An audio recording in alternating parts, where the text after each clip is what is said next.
الحمد لله وحده والصلاة والسلام على من لا نبي بعد أما بعد أعوذ بالله السميع العليم من الشيطان الرجيم من همزه ونفخه ونفسه بسم الله الرحمن الرحيم إن نريد إلا الإسلام ما استطعت وما توفيقي إلا بالله عليه توكلت وإليه أنيب رب اشرح لي صدري ويسر لي أمري واحلل عقدة من لساني يفقهوا قولي اللهم رب زدني علما سبحانك لا علم لنا إلا ما علمتنا إنك أنت العليم الحكيم తొలగింపబడినటువంటి శైతానికి రక్షింపుటకై అల్లాహ్ యొక్క శరణు వేడుకుంటూ అనంత కరుణామయుడు అపార కృపాశీలుడు ప్రతిఫల దినానికి యజమాని అయినటువంటి అల్లాహ్ తబారక్ తఆలా యొక్క శుభనామంతో ప్రారంభిస్తున్నాను.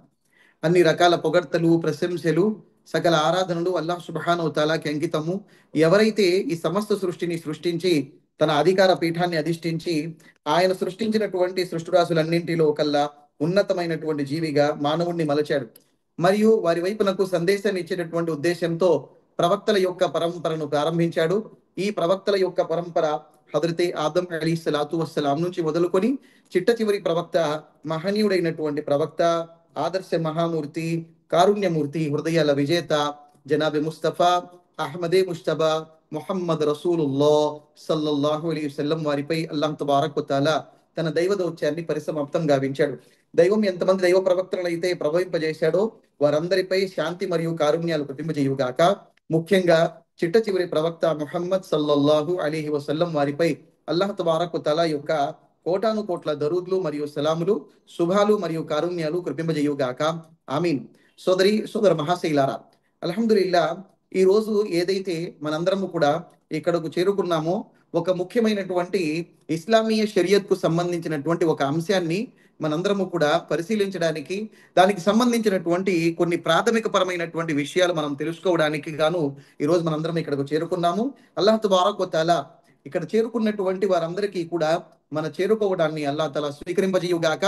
అలాగే అల్లాహ్ తబారక్ తఆలా ఏ చిత్తశుద్ధితోనైతే ఇక్కడ సమీకరించడం జరిగిందో దానికి అల్లాహ్ తబారక్ తఆలా ఉన్నతమైన ప్రతిఫలాన్ని అల్లాహ్ తబారక్ తఆలా ఇహలోకంలో పరలోకంలోనూ ప్రసాదింపజేయుగాక. ఆమీన్. సోదర మహాశైలారా, అల్లాహ్ తబారక్ తఆలా ఖురాన్ గ్రంథంలో ఈ విధంగా ప్రస్తావిస్తున్నాడు. దీనికి సంబంధించినటువంటి వాక్యాన్ని గనక మనం పరిశీలించినట్లయితే అల్లాహ్ సుబ్హానహు తఆలా ఈ విధంగా అంటున్నాడు.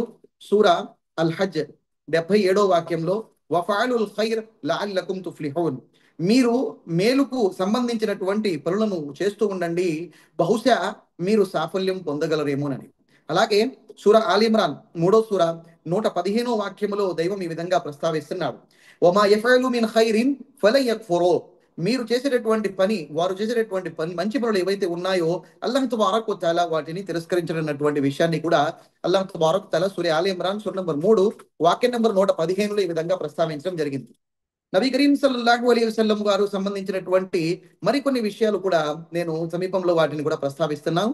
ఆల్ ఇమ్రాన్ సూరాలో సూర నంబర్ 3 వాక్యం నంబర్ 92లో దైవం ఈ విధంగా సెలవిస్తున్నాడు. లన్ తనాలుల్ బిర్ర హత్తా తున్ఫికు మిమ్మా తుహిబ్బూన్, మీరు అప్పటి వరకు నీతిని, నిజమైనటువంటి నీతిని, అప్పటి వరకు పుణ్యాన్ని, అసలైనటువంటి పుణ్యాన్ని కానీ అసలైనటువంటి నీతిని కానీ మీరు పొందలేరు, ఎప్పటి వరకైతే మీరు ఖర్చు చేసేటటువంటి, మీరు ఇష్టపడేటటువంటి దాన్ని అల్లాహ్ యొక్క మార్గములో మీరు ఖర్చు చేయరు అన్నటువంటి విషయాన్ని దైవం ఈ వాక్యంలో ప్రస్తావించాడు. సోదర మహాశైలారా, ఈరోజు మనము ఎక్కువగా ఇప్పుడు మాట్లాడుతున్నటువంటి విషయము వక్ఫ్. దీనికి సంబంధించి ఏదైతే ఒక కొత్త బిల్ అన్నటువంటిది ఆమోదించడం జరిగిందో దానికి సంబంధించినటువంటి ముస్లిం సమాజంలో వస్తున్నటువంటి ఏవైతే రకరకాల అపోహలు, ముఖ్యంగా ముస్లిం సమాజంలోనే వక్ఫ్ అన్నటువంటిది ఏమిటి, వక్ఫ్కు సంబంధించినటువంటి విషయాలు ఏమిటి, వక్ఫ్కు సంబంధించినటువంటి ఆదేశాలు ఏమున్నాయి, అసలు వక్ఫ్కు షరియత్కు ఏ విధమైనటువంటి సంబంధం ఉన్నటువంటి విషయాలు కూడా మన సమాజానికి కూడా చాలా మట్టుకు తెలియకపోవడం వల్ల కూడా ఒక అపోహకు గురయ్యే అవకాశం ఉంది. దీని వల్ల మనకు కలిగినటువంటి నష్టం ఏముందిలే, దీనికి సంబంధించినటువంటి విషయాలు ఏమున్నాయన్నటువంటి విషయాన్ని మాట్లాడడానికే ఇక్కడ మనం అందరం కూడా కూర్చోవడం జరిగింది. నబీ కరీం సల్లల్లాహు అలైహి వసల్లం వారు సహీ ముస్లింలో ఉన్నటువంటి ఒక హదీసులో ఈ విధంగా ప్రస్తావిస్తున్నారు. ఇదా మాతల్ అబ్దు ఇన్ఖతా అన్హు అమలుహు ఇల్లా మిన్ సలాస్, ఒక మనిషి ఎప్పుడైతే మరణిస్తాడో అతనికి మరియు అతని ఆచరణకు మధ్య ఏదైతే సంబంధం ఉంటుందో సోదరి మండలారా, సోదర మహాశైలారా, అది తెగిపోతుంది అని అన్నారు ప్రవక్త సల్లల్లాహు అలైహి వసల్లం గారు. ఇల్లా మిన్ సలాస్, కానీ 3 విషయాలు తప్ప, 3 మార్గాలు తప్ప అని అనడం జరిగింది. మిన్ సదకతిన్ జారియా, నంబర్ 1 సదకే జారియా, నిరంతరాయంగా కొనసాగేటటువంటి దాన ధర్మాలు అని మహనీయ ప్రవక్త సల్లల్లాహు అలైహి వసల్లం వారు ఇక్కడ మొట్టమొదటిగా ప్రస్తావించడం జరిగింది. ఔ ఇల్మున్ యుంతఫా బిహి, లేదా రెండవది ఆ యొక్క ధార్మిక జ్ఞానము, ఏ జ్ఞానము ద్వారానైతే ఇతరులు అందరూ కూడా ప్రయోజనం పొందేటటువంటి, ఒకరి నుంచి ఇంకొకరు ప్రయోజనం పొందేటటువంటిది ఆ యొక్క ధార్మిక జ్ఞానం అన్నటువంటి విషయాన్ని కూడా నబీ కరీం సల్లల్లాహు అలైహి వసల్లం గారు ఇక్కడ రెండవదిగా పరిగణించడం జరిగింది. ఆ తర్వాత మూడవది చివరిగా ప్రవక్త సల్లల్లాహు అలైహి వసల్లం వారు అంటున్నారు, ఔ వలదిన్ సాలిహిన్ యద్ఉ లహు, లేదా ఆ ఆ యొక్క మూడవ కారణం ఏదైతే ఉందో, ఆ సత్సంతానము ఎవరైతే చనిపోయిన తర్వాత తన తల్లిదండ్రుల కోసము దువా చేస్తూ ఉంటారో. కాబట్టి ఈ మూడు మార్గాల గుండా కూడా మనిషి మరణించిన తర్వాత కూడా అతనికి పుణ్యము లభిస్తుంది అన్నటువంటి విషయాన్ని మహనీయ ప్రవక్త సల్లల్లాహు అలైహి వసల్లం వారు తెలియజేశారు.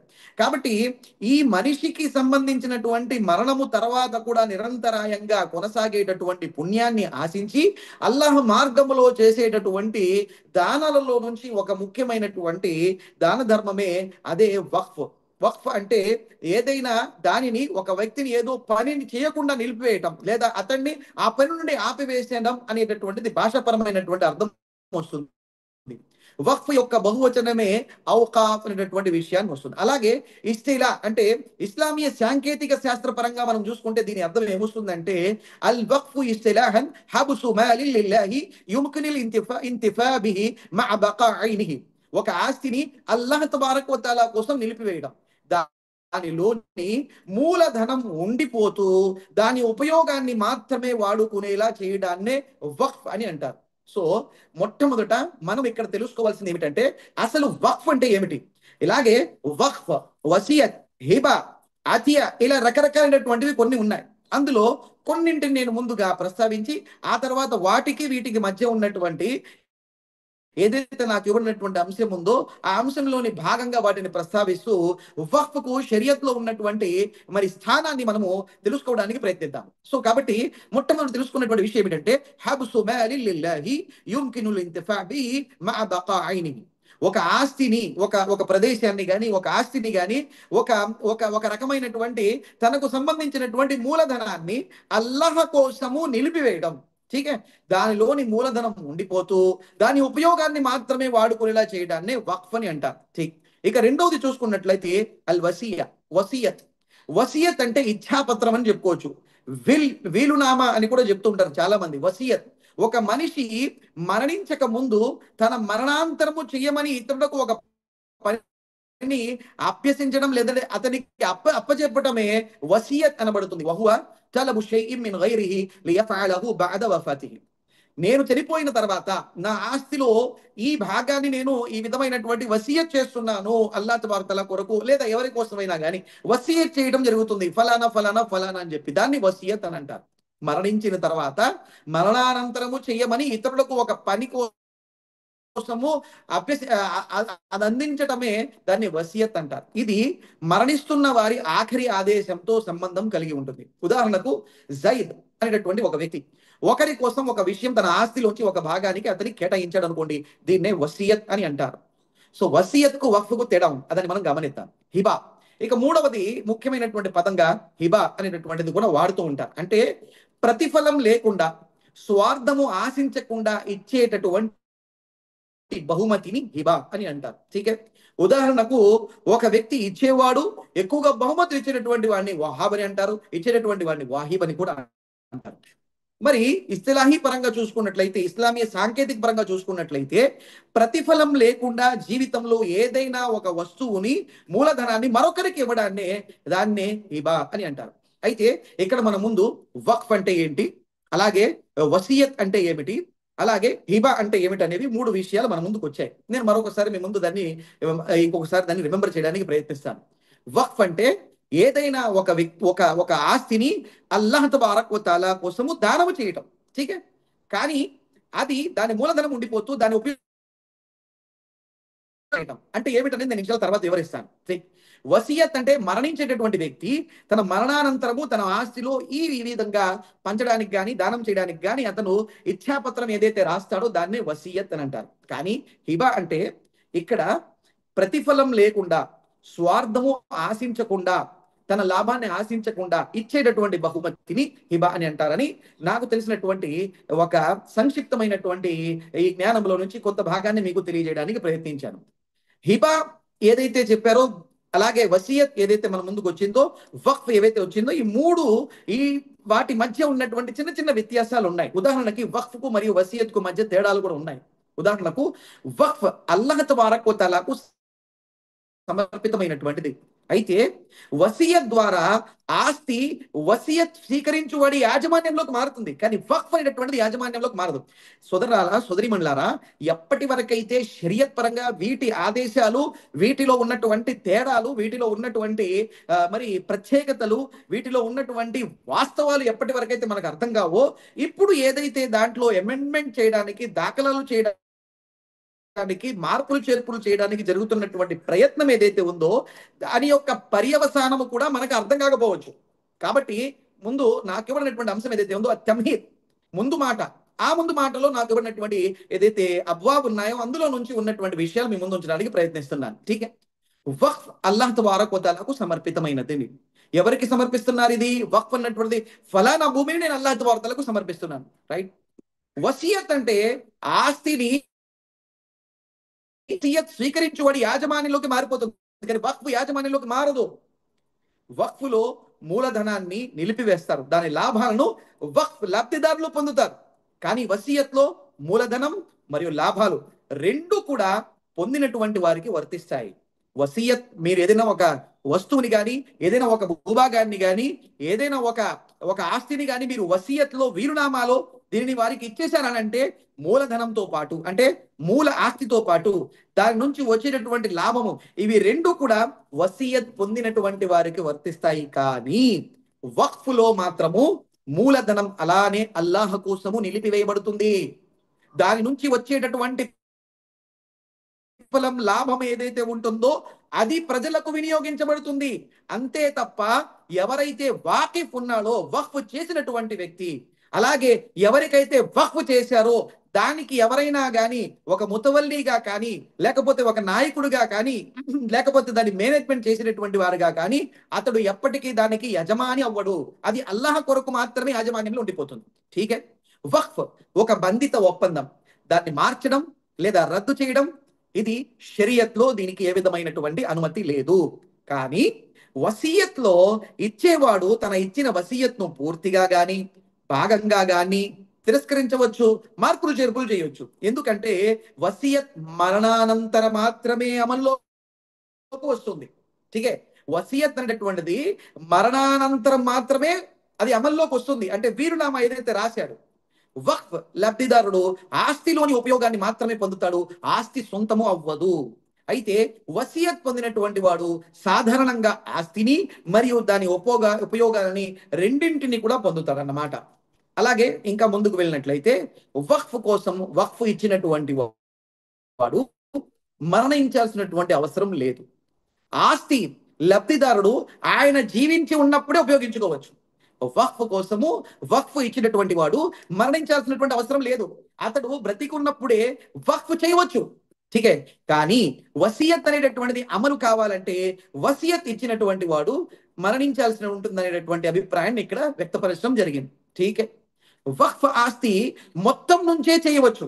ఒకవేళ ఒక వ్యక్తి తన ఆస్తిని మొత్తాన్ని వక్ఫ్ చేయాలనుకుంటే చేయొచ్చు, కానీ అది మరణశీలో ఉంటే మాత్రము 3/4 ఒక తీయానికి మాత్రమే పరిమితం చేయబడుతుంది. ఇది షరియత్లో ఉన్నటువంటి ఆదేశాలు అన్నమాట.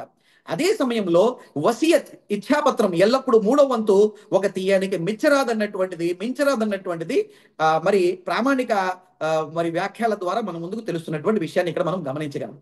వక్ఫ్ ఆస్తిని అమ్మడం, దానం చేయడం వంటి చర్యలు చెల్లవు. వక్ఫ్ ఎవరైతే తీసేసుకున్నాడో, వక్ఫ్ ఎవరైతే ఇచ్చేశారో, ఇక దాన్ని అమ్మటం కుదరదు. ఫర్ ఎగ్జాంపుల్, ఒక మస్జిద్ కోసం ఈ స్థలాన్ని ఇచ్చారు, ఆ మస్జిద్ యొక్క బాధ్యతదారులు కానీ, ఆ మస్జిద్ యొక్క మెయింటైన్ చేసేటటువంటి వారు కానీ, దాన్ని అమ్మడానికి కానీ, దానికి వేరే వాళ్ళకి ఇవ్వడానికి కానీ అది సంబంధం కాదు. అది అల్లాహ్ తబారక్ వ తఆలా కోసం వక్ఫ్ చేయబడినటువంటిది. వసియత్ ద్వారా సంపాదించిన ఆస్తి వసియత్ స్వీకరించినటువంటి వాడు క్రయ విక్రయం ద్వారా అమ్మొచ్చు, లేదా ఇతరులకు ఇది ఇవ్వచ్చు, ఇతరత్ర ప్రయోగాల కోసం కూడా దాన్ని ఉపయోగించవచ్చు. సో ఈ చిన్న వ్యత్యాసాన్ని ఉన్నటువంటి దాన్ని మనం ఇక్కడ గమనించాలి. కాబట్టి మనం తెలుసుకున్న విషయం ఏంటంటే, ముందుగా వక్ఫ్ అంటే ఏమిటి, అలాగే వసియత్ అంటే ఏంటి, హిబా అంటే ఏమిటి అనేది మనం తెలుసుకున్నాం. అంటే వాటి నిర్వచనాలు, వాటి ఆధారంగా ఉన్నటువంటి అర్థాలను మనం తెలుసుకున్నాం. వక్ఫ్ అంటే అల్లాహ్ తబారక్ తఆలాకు సమర్పితమైనటువంటిది. అలాగే మరి వసియత్ అంటే మనిషి మరణానికి తర్వాత ఏదైతే జరగవలసినటువంటి ఉన్నాయో దానికి సంబంధించి వీలునామా రాసినటువంటి దాన్నిగా మనం పరిగణిస్తున్నాము, అలాగే పరిగణించబడుతుంది షరియత్లో. అలాగే హిబ అంటే ప్రతిఫలం ఆశించకుండా ఇచ్చేటటువంటి బహుమతి. మరి వీటి మధ్య మరి తేడాలను గమనించుకున్నట్లయితే, వక్ఫ్ పూర్తిగా అల్లాహ్ తఆలాకు సమర్పితమైనటువంటిది కాబట్టి అది అల్లాహ్ తబారక్ తఆలా యొక్క యాజమాన్యంలోకి మారిపోతుంది. దాన్ని అమ్మటం గాని, దాన్ని మార్చడం గాని, అందులో ఏ విధమైనటువంటి అమెండ్మెంట్స్ చేయడానికి గాని షరియత్ మనకు అనుమతి ఇవ్వటం లేదు. ఠీకే, రైట్. అలాగే వక్ఫ్ ఏదైతే ఉందో అది లబ్ధిదారుడు ఆస్తిలో ఉపయోగాన్ని మాత్రమే పొందుతాడు, ఆస్తి సొంతం అవదు. ఎవరైతే తీసుకున్నాడో అతనికి ఆస్తి కాదు, కానీ వసియత్ అన్నటువంటిది పూర్తిగా అతనికి చెందుతుంది అన్నటువంటి విషయాన్ని కూడా ఇక్కడ మనం తెలుసుకున్నాం. ఠీక్, రైట్. ఆ తర్వాత మనం చూసుకున్నట్లయితే వక్ఫ్ కి హిబాకు మధ్య కొన్ని తేడాలు ఉన్నాయి. ఇంతకుముందు నేను ప్రస్తావించిన అంశాలు వక్ఫ్, హిబా, వసియా. వక్ఫ్ ఆస్తి వారసత్వంగా పోదు, అది నిరంతరాయంగా కొనసాగే దిశలో కొనసాగుతుంది. అయితే దానము అప్పగించి అతను దాన్ని స్వీకరించి మరణిస్తే ఆ ఆస్తి అతని వారసులకు వెళుతుంది అన్నటువంటి విషయాన్ని ఇక్కడ మనం దానం విషయంలో చెప్పుకోవచ్చు. వక్ఫ్ లబ్ధిదారుడు ఆస్తిలోని ప్రయోజనాన్ని మాత్రమే పొందుతాడు, ఆ ఆస్తిని సొంతంగా పొందడు. అతడు దానిని అమ్మలేడు, లేదా ఇతర రకాలుగా దానిని అమెండ్మెంట్స్ కానీ ఇందులో మార్పులు చేర్పులు చేయలేడు. కానీ హిబా అంటే బహుమతి పొందినటువంటి వాడు ఆస్తిని పూర్తిగా సొంతంగా పొందుతాడు, అలాగే దాన్ని అమ్మటం, బహుమతిగా ఇవ్వటం వంటి కార్యకలాపాలు కూడా చేస్తాడు. రైట్, ఠీక్. హిబా మరియు దాన ధర్మాలు, సదకాకు హిబాకు మధ్య కొన్ని తేడాలు ఉన్నాయి. సదకాలో ప్రధాన ఉద్దేశము పరలోక ప్రతిఫలాన్ని, ఆఖిరత్ను, పుణ్యాన్ని పొందడం కోసం చేయబడేటటువంటి దాన్ని సదకా అని అంటారు. కానీ హిబాలో ఉద్దేశము లాభం కనిపించకపోవడమే, లాభము కలిగించడమే, అంతే తప్ప పుణ్యం పొందాలన్న ఉద్దేశం ప్రాథమికంగా ఉండకపోవచ్చు. సదకా ప్రత్యేకంగా పేదవారు మరియు అవసరమైనటువంటి వారికి మాత్రం ఇవ్వబడుతుంది. కానీ హిబా పేదవారికి కానీ ధనవంతులకు కానీ ఇద్దరికైనా ఇవ్వచ్చు. ఇక్కడ బహుమతి అన్నటువంటిది వస్తుంది కాబట్టి అది వీరెవరిలో ఎవరికైనా ఇవ్వచ్చు.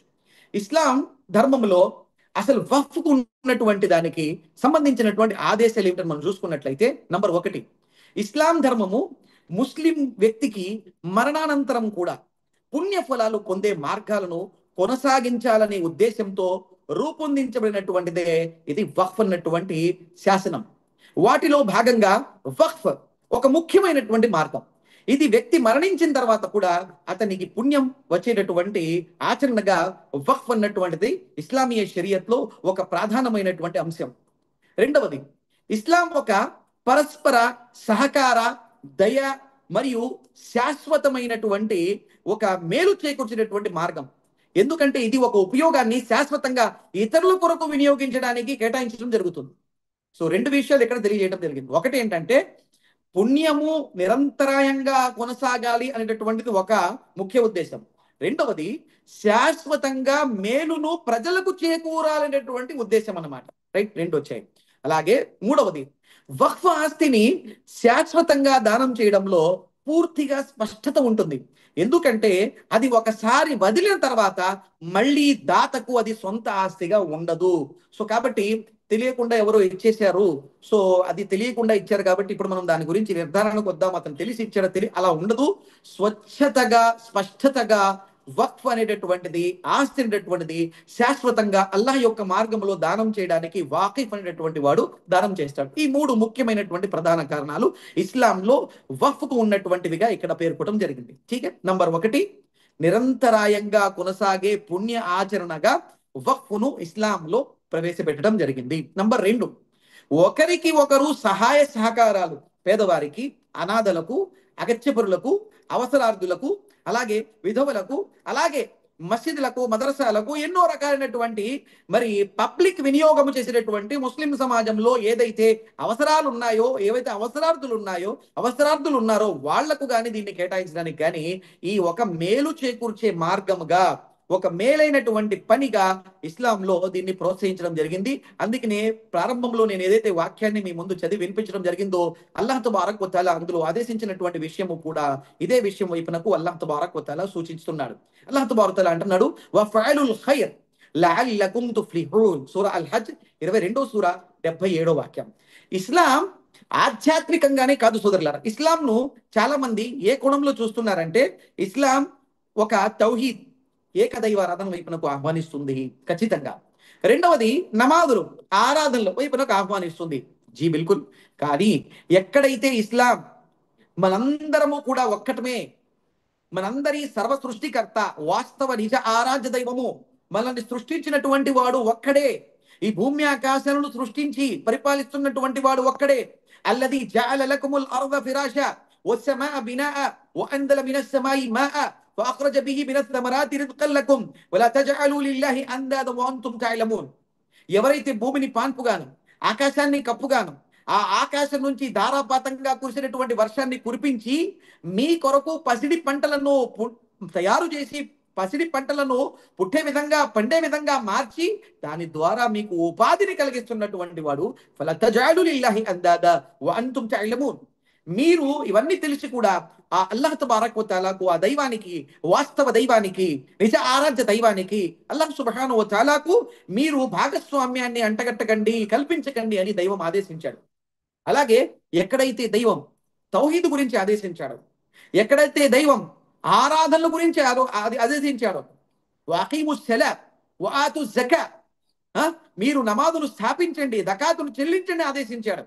ఎక్కడైతే ఇస్లాంలో అల్లాహ్ తబారక్ వ తఆలా ఎన్ని ఆదేశాలైతే ఇరుగు పొరుగు వారి యొక్క హక్కులకు సంబంధించినటువంటి ఆదేశాలు ఉన్నాయో మనం చూసుకున్నట్లయితే, తౌహీద్, రిసాలత్, ఆఖిరత్, ఇవి హుకూకుల్లాహ్కు సంబంధించినటువంటి కొన్ని అంశాలుగా, హుకూకుల్ ఇబాద్కు సంబంధించినటువంటి కొన్ని అంశాలుగా ఏవైతే ఆదేశించడం జరిగిందో, వీటన్నిటితో పాటు మేలుకు సంబంధించినటువంటి ఆదేశాలు కూడా ఇస్లాంలో ఆదేశించడం జరిగింది. సోదరి మండలారా, సోదర మహాశైలారా.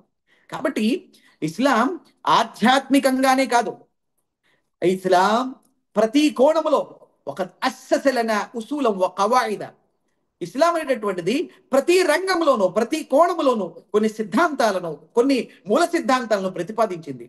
కౌటుంబిక పరంగాను, రాజకీయ పరంగాను, అలాగే చూసుకున్నట్లయితే వైవాహికంగాను, సామాజికంగాను, ప్రతి విషయంలో కూడా ఇస్లాం మనకు ఆదేశాలు, మూల సిద్ధాంతాలను తెలియజేయడం జరిగింది. ఇక్కడ అల్లాహ్ తబారక్ వ తఆలా మేలు చేకూర్చేటటువంటి పనుల గురించి ఆదేశిస్తూ అల్లాహ్ అంటున్నాడు, వఫఅలుల్ ఖైర్ లఅల్లకుం తుఫ్లిహూన్. మీరు మంచి పనులు చేయండి, అలా చేస్తే బహుశా మీరు సాఫల్యం పొందగలరు. సుబ్హానల్లాహ్. సాఫల్యం పొందేటటువంటి దానికి దారిగా అల్లాహ్ సుబ్హానహు వ తఆలా ఇక్కడ మేలుతో చేకూరేటటువంటి పనులను కూడా అల్లాహ్ తఆలా ఆదేశించడం జరిగింది. కాబట్టి ఇస్లాంలో మేలుతో చేసేటటువంటి పనులు ఈరోజు మనం ఆలోచిస్తూ ఉంటాం. సమాజము నాకు ఏమిచ్చింది అని అంటూ ఉంటాం.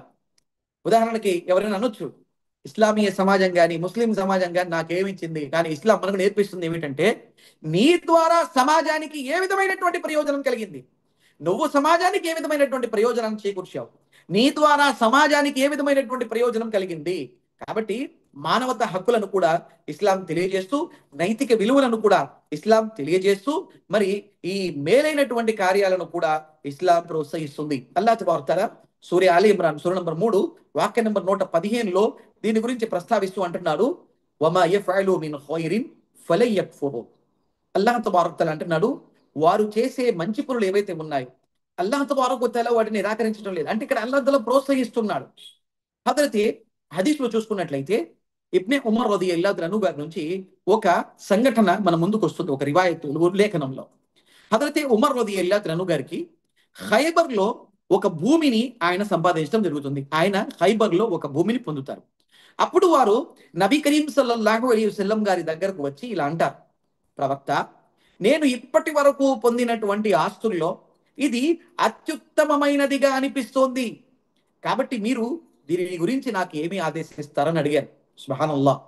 హజరత్ ఉమర్ బిన్ ఖత్తాబ్ రదియల్లాహు అన్హు, ఏ ఉమర్, ఆ ఉమర్ ఎవరి గురించి అయితే నబీ కరీం సల్లల్లాహు అలైహి వసల్లం వారు ఆయన యొక్క విశ్వాసం గురించి నబీ కరీం సల్లల్లాహు అలైహి వసల్లం వారు తెలియజేశారో, ఏ ఉమర్ గురించి అయితే ఆయన ముందు చూపు గురించి ప్రవక్త సల్లల్లాహు అలైహి వసల్లం వారు ఎన్నో ప్రదేశాల్లో ఎన్నో స్థానాల్లో ఆయన ప్రోత్సహించడం జరిగిందో, ఆయన యొక్క ప్రాముఖ్యత తెలియజేయడం జరిగిందో, అదే ఉమర్ రలియల్లాహు అన్హు గారు తనకు లభించినటువంటి ఒక ఆస్తిని, తనకు లభించినటువంటి ఒక భూభాగం గురించి ఆయన ప్రవక్త సల్లల్లాహు అలైహి వసల్లంతో అడుగుతున్నారు. ప్రవక్త, ఖైబర్లో నేను ఒక భూమిని సంపాదించాను, ఠీకే, నేను ఇప్పటి వరకు పొందినటువంటి దాంట్లో అతి ఉత్తమమైనదిగా ఇది నాకు అనిపిస్తుంది, దీన్ని ఏం చేయమంటారు? ఈరోజు మన సమాజంలో మనం చూసుకోవచ్చు, మన పరిస్థితి మనం గమనించవచ్చు. ఈరోజు మనము మన యొక్క ఆస్తులను కూడబెట్టుకోవడంలో ఉన్నాం, కానీ ఎంతవరకు మనము అల్లాహ్ తబారక్ వ తఆలా యొక్క మార్గంలో, అల్లాహ్ తబారక్ వ తఆలాకు వాటిని అర్పించడంలో, అల్లాహ్ తబారక్ వ తఆలాకు వాటిని ఇవ్వడంలో, దానం చేయడంలో ఎంతవరకు మనం ముందుకు నడుస్తున్నాం అనేది కూడా ఆలోచించాలి సోదరి మల్లారా.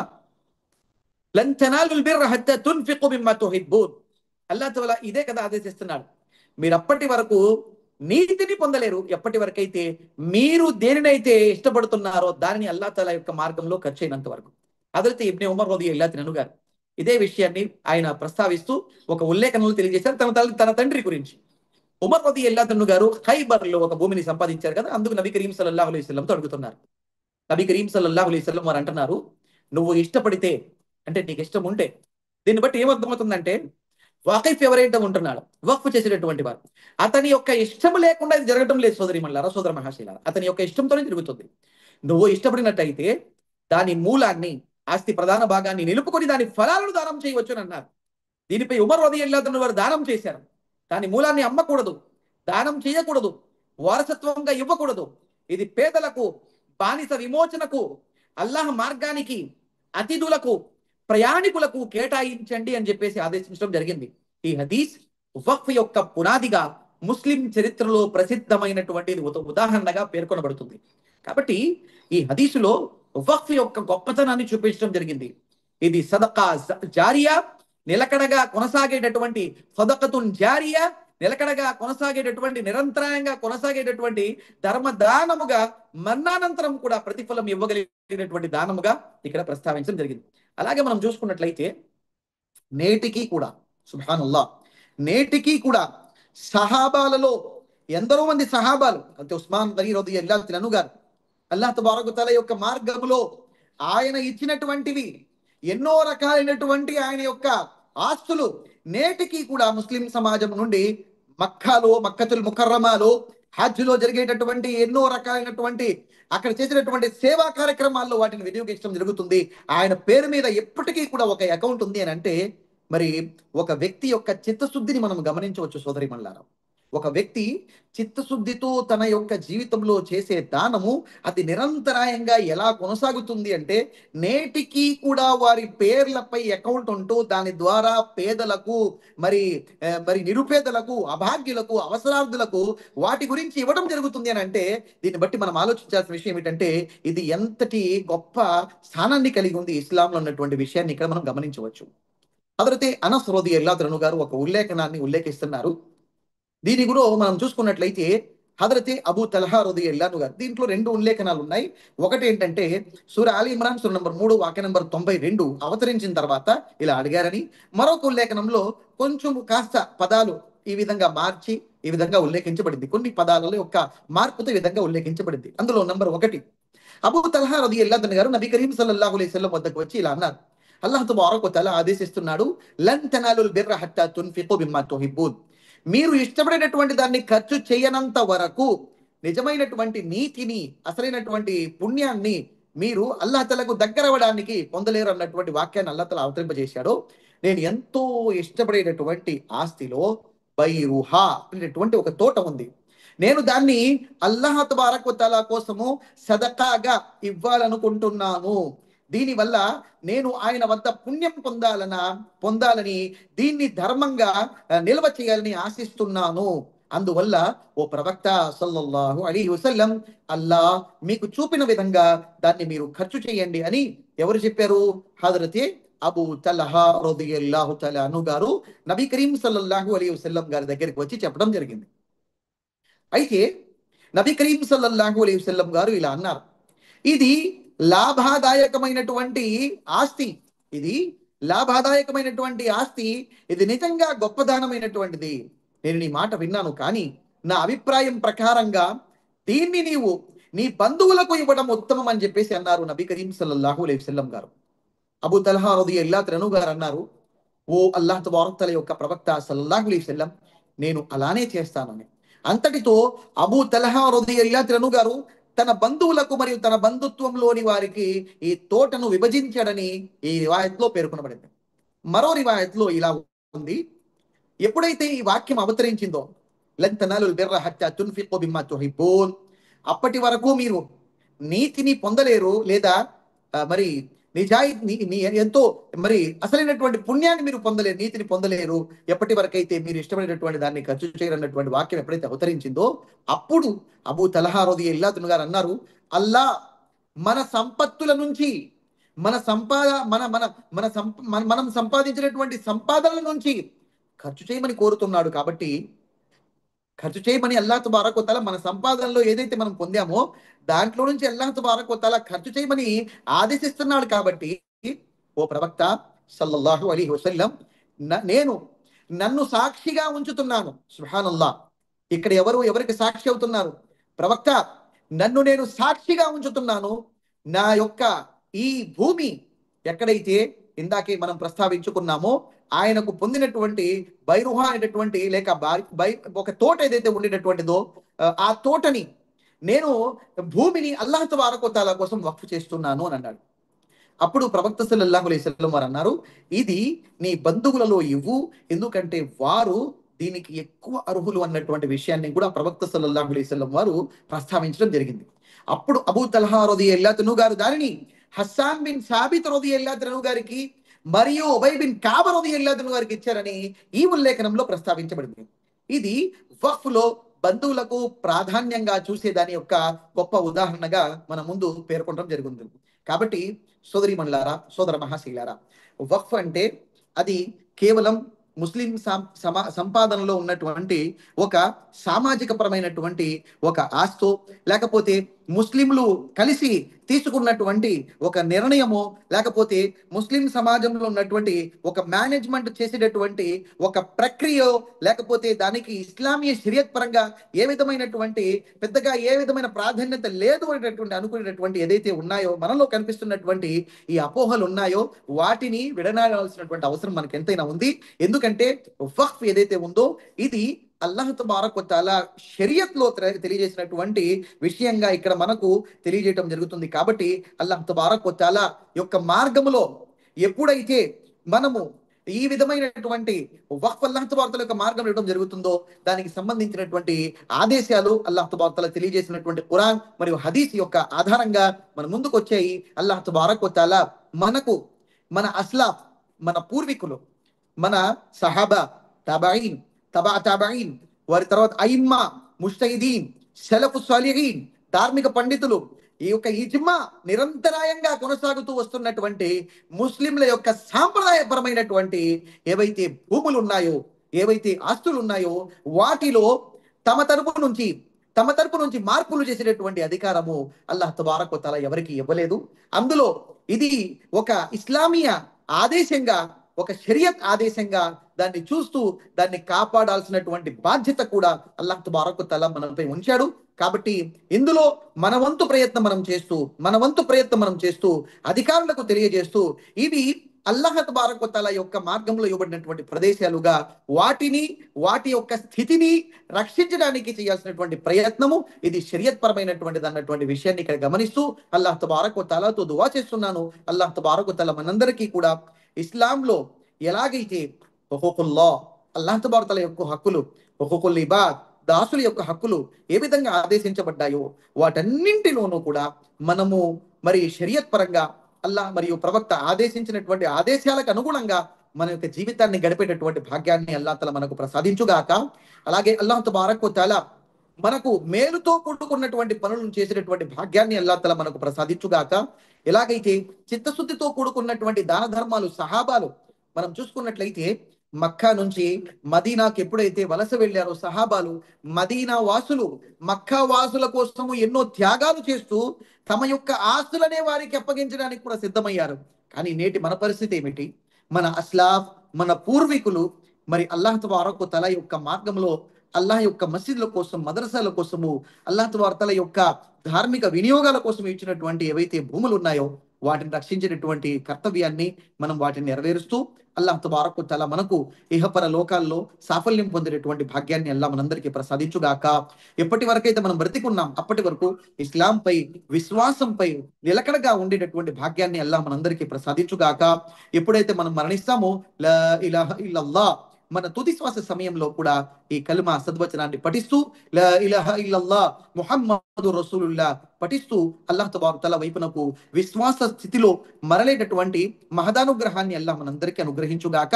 రబ్బనా తకబ్బల్ మిన్నా ఇన్నక అంత సమీఉల్ అలీం వతుబ్ అలైనా ఇన్నక అంత తవ్వాబుర్ రహీం. సుబ్హాన రబ్బిక రబ్బిల్ ఇజ్జతి అమ్మా యసిఫూన్ వసలామున్ అలల్ ముర్సలీన్ వల్హమ్దులిల్లాహి రబ్బిల్ ఆలమీన్. వస్సలాము అలైకుం వరహ్మతుల్లాహి వబరకాతుహు.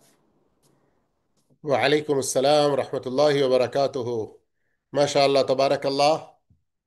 ప్రియ విద్యార్థులారా, ఇప్పటి వరకు ఫదీలతు షేఖ్ అబూబకర్ ఉమరీ హఫిదహుల్లా వక్ఫ్, హిబా, వసీయత్ ఈ మూడు పదాలలో ఉన్నటువంటి వ్యత్యాసాన్ని ఎంతో చక్కగా వివరించడంతో పాటు వక్ఫ్కు సంబంధించి సహాబాలు ఎలా వక్ఫ్ చేశారు, వక్ఫ్ దేనిని అంటారు, ఇవన్నీ కూడా చాలా మంచిగా విపులంగా మనకు తెలియజేశారు.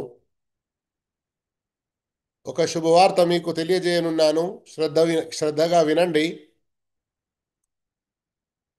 ఇప్పుడు మన షేఖ్ అబూబకర్ ఉమరీ హఫిదహుల్లా ప్రసంగించినటువంటి ప్రసంగంలో నుండి, అలాగే ఇప్పుడు మన గురువర్యులు దుక్తూర్ సయీద్ అహ్మద్ మదనీ హఫిదహుల్లా వారు కొన్ని క్షణాల్లోనే మొదలుపెట్టనున్నారు ప్రసంగం. అందులో నుండి మరియు చివరిలో కొన్ని విషయాలు నేను ఏదైతే తెలియజేస్తానో వాటిలో నుండి ఒక 5-6 ప్రశ్నలు మీతో ప్రశ్నించడం జరుగుతుంది.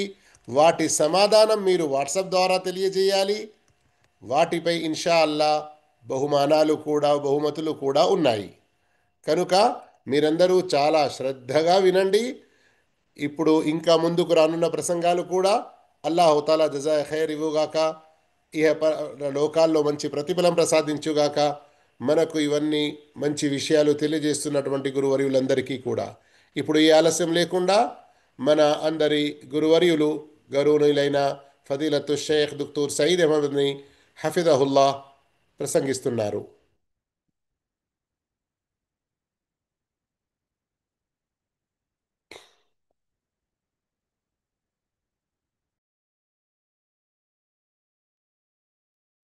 السلام عليكم ورحمة الله وبركاته.